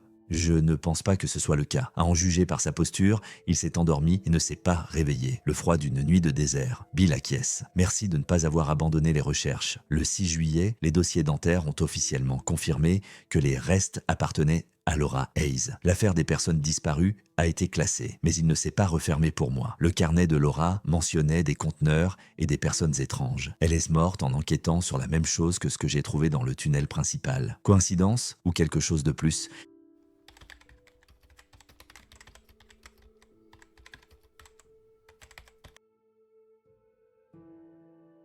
Le jour de l'indépendance a commencé par une sonnerie d'alarme. À 5 heures du matin, la radio s'est mise en marche. À toutes les unités, activité suspecte à la mine Lost Horse, des inconnus avec du matériel. Rangez Webb, vérifiez la zone. La température est de 21 degrés et le vent souffle. Le 4 juillet est l'un des jours les plus chargés dans le parc. Le personnel manque. J'ai pris le kit standard et j'ai conduit jusqu'à la mine. Lost Horse Mine a trouvé une Ford F-150 1991 familière et 2 autres voitures à Lost Horse Mine. Tom Rivers est revenu avec des renforts. Ils étaient maintenant 5, un groupe plus important. Des hommes armés de pelles creusaient à l'entrée effondrée, dégageant le passage. La zone est fermée. Arrêtez le travail. Tom lève les yeux. Nous avons un permis d'études géologiques. Un homme de grande taille, vêtu d'une chemise de camouflage, tend un document d'apparence officielle. Des sceaux, des signatures, le logo de Desert Minerals Inc. Tout ce qu'il faut. Travail géologique dans une zone de décès récent.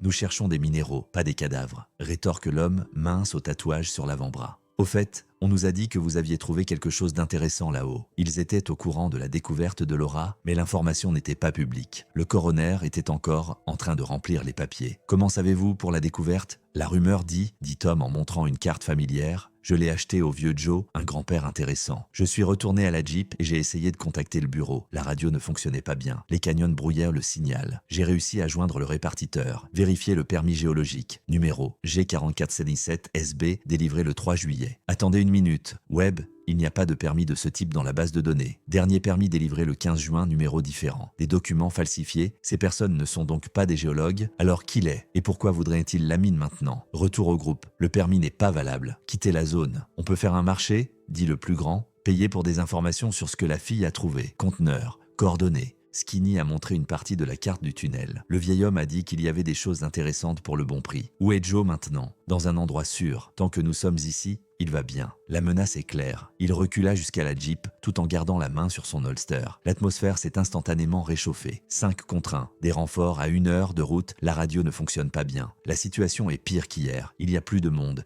Ils sont plus agressifs. Votre radio ne fonctionne pas, dit Tom. Nous avons vérifié. Et le point de contrôle le plus proche est à 1 heure d'ici. Ils ont commencé à m'entourer lentement. 2 d'entre eux avaient des pieds de biche à la main et le 3e un couteau pliant. J'ai reculé jusqu'à la Jeep, la main sur mon holster. Soudain, un grondement retentit dans le puits. Le sol a tremblé. Un autre effondrement. Tim était resté à l'intérieur, hurle Tom. De la fumée s'échappe de l'entrée. Quelqu'un appelait à l'aide. Il s'empare de la lanterne et de la corde. Qui est-il là ? Notre partenaire. Il vérifie les tunnels. Je me suis faufilé par une étroite ouverture dans les décombres. L'air à l'intérieur du puits était plein de poussière et il était difficile de respirer. J'ai allumé ma torche et je suis descendu dans le tunnel principal en appelant le blessé. Tim, où es-tu ? Ici, dans le passage latéral à droite, cria-t-il d'une voix faible. Je l'ai trouvé dans un tunnel sans issue, écrasé par une poutre en bois tombée au sol. Un homme d'une trentaine d'années, effrayé mais conscient. Sa jambe était coincée, mais ses os semblaient intacts. Rangez Webb, nous allons le sortir de là maintenant. J'ai attaché une corde autour de lui et j'ai commencé à dégager les décombres avec précaution. Le moindre faux mouvement pouvait provoquer un nouvel effondrement. Au bout d'une demi-heure, j'ai libéré l'homme et je l'ai aidé à sortir. Merci, dit le plus grand. Nous vous sommes redevables. Le devoir est simple. Sortir et ne pas revenir. Tom est arrivé le dernier. Entendant une note, l'or est maudit. Il vaut mieux laisser certains secrets dans la terre. Joe.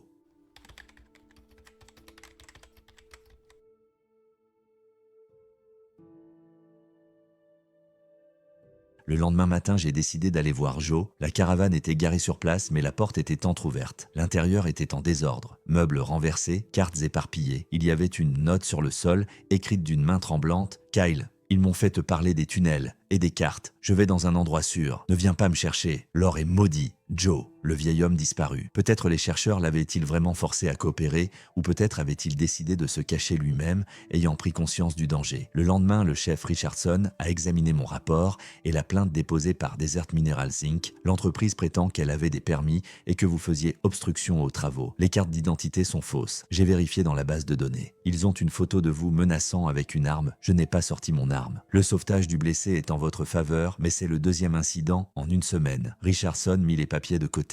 Avertissement officiel. Au prochain incident, suspension des zones reculées. Autre chose, des agences fédérales se renseignent sur les événements qui se sont déroulés à Lost Horse. Quelque chose à propos de la sécurité environnementale. Vous ne cachez rien ? Non, monsieur, tout est dans le rapport. Mais ce n'était pas vrai. Les conteneurs de produits chimiques et le lien avec la mort de Laura, n'ont pas été mentionnés dans le rapport. Le soir, il appelle Bill. Les analyses médico-légales sont terminées. La cause de la mort est l'hypothermie et la déshydratation. Il s'est perdu dans les tunnels. Je vois, merci d'avoir regardé. L'enterrement a lieu demain. Venez. Il y avait 30 personnes à l'enterrement. Bill m'a demandé de dire les mots. Laura recherchait la vérité et n'avait pas peur d'aller là où d'autres n'osèrent de pas aller. Parfois, la vérité a un prix. Mais sans des personnes comme elle, le monde serait plus sombre. Après la cérémonie, Bill a remis une vieille photo de Laura. Laissez-la vous rappeler que vous avez fait ce qu'il fallait.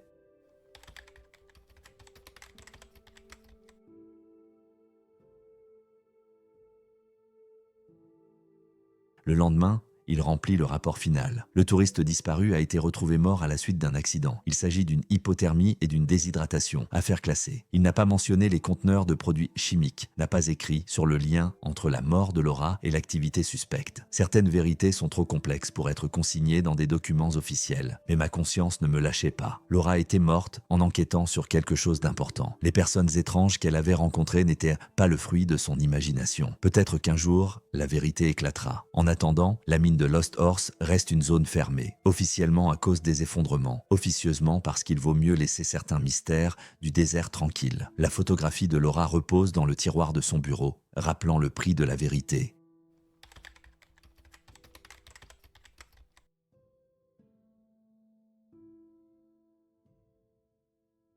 Le mois d'octobre à Joshua Tree est la meilleure période de l'année. La température se maintient autour de 25 degrés pendant la journée et les nuits sont fraîches mais pas froides. La saison touristique bat son plein et les activités ne manquent pas, Joradie manque pas. J'ai été réaffecté à la patrouille des routes centrales. Officiellement, pour un meilleur contact avec les visiteurs. Officieusement, pour m'éloigner des zones à problème. La mine de Lost Horse reste une zone fermée. De nouveaux panneaux d'avertissement ont été installés à l'entrée. La raison officielle est l'état critique des structures, qui menace de s'effondrer. En réalité, il s'agit d'empêcher quiconque de mettre son nez là-dedans. Les agents fédéraux ne sont jamais venus. Peut-être que les dirigeants ont décidé de ne pas faire de vagues. Ou peut-être que quelqu'un à l'étage supérieur leur a dit de tout arrêter. Quoi qu'il en soit, l'enquête s'est terminée aussi brusquement qu'elle avait commencé. Old Joe n'a jamais été revu. La caravane a été enlevée un mois après sa disparition. Des parents du Nevada, dit-on. Les chercheurs d'or ont également disparu. Tom Rivers et sa compagnie ont disparu comme s'ils n'avaient jamais existé. Bill Hayes a appelé 2 fois. La première fois, c'était pour le remercier de ses recherches et l'inviter à l'anniversaire de Laura. Je n'y suis pas allé, c'était trop dur. Le deuxième appel a eu lieu en septembre. Bill avait vendu la maison de 29 Palms et s'était installé chez sa sœur en Arizona. Il disait que le désert était devenu un rappel de la perte. « Vous savez, Kyle, dit-il au téléphone, je suis reconnaissant de connaître la vérité. L'incertitude tue lentement l'espoir. Et la vérité, même si elle est douloureuse, vous permet d'aller de l'avant. Il a peut-être raison, mais parfois, la nuit, je pense aux conteneurs de produits chimiques dans la mine, aux notes de l'Hollywood de Laura, sur des gens étranges, à l'intérêt soudain des fédéraux. Et si la jeune fille n'était pas tombée sur les trafiquants de drogue habituels? Et s'il se passait quelque chose de plus grave dans le désert? Parfois, je sors la photographie de Laura et je me souviens des mots prononcés lors de ses funérailles. Sans les personnes qui recherchent la vérité, le monde serait plus sombre. Mais la vérité a un prix. Laura l'a payé de sa vie. Et combien d'autres secrets recèlent les canyons silencieux et les mines abandonnées de Joshua Tree? Aujourd'hui, ces histoires sont étouffées, comme les échos de pas dans les profondeurs d'une mine déserte. Chacun d'entre eux nous rappelle que derrière la carte d'un parc national ne se cache pas seulement la faune et la flore, mais aussi la douleur, la perte et le mystère de quelqu'un. De la vallée de la mort au Denali enneigé, nous avons suivi les traces de ceux qui n'ont pas reculé, qui, contre la peur, la solitude et la pression, ont fait un pas là où la plupart d'entre eux auraient fait demi-tour. Nous ne connaîtrons peut-être jamais toute la vérité, mais c'est cette réticence qui nous pousse à continuer, à chercher, à écouter, à raconter. Laquelle de ces histoires vous a fait réfléchir? Laissez votre marque dans les commentaires et abonnez-vous. Il y a beaucoup d'autres histoires à venir qui rendent le désert plus silencieux et la vérité plus proche.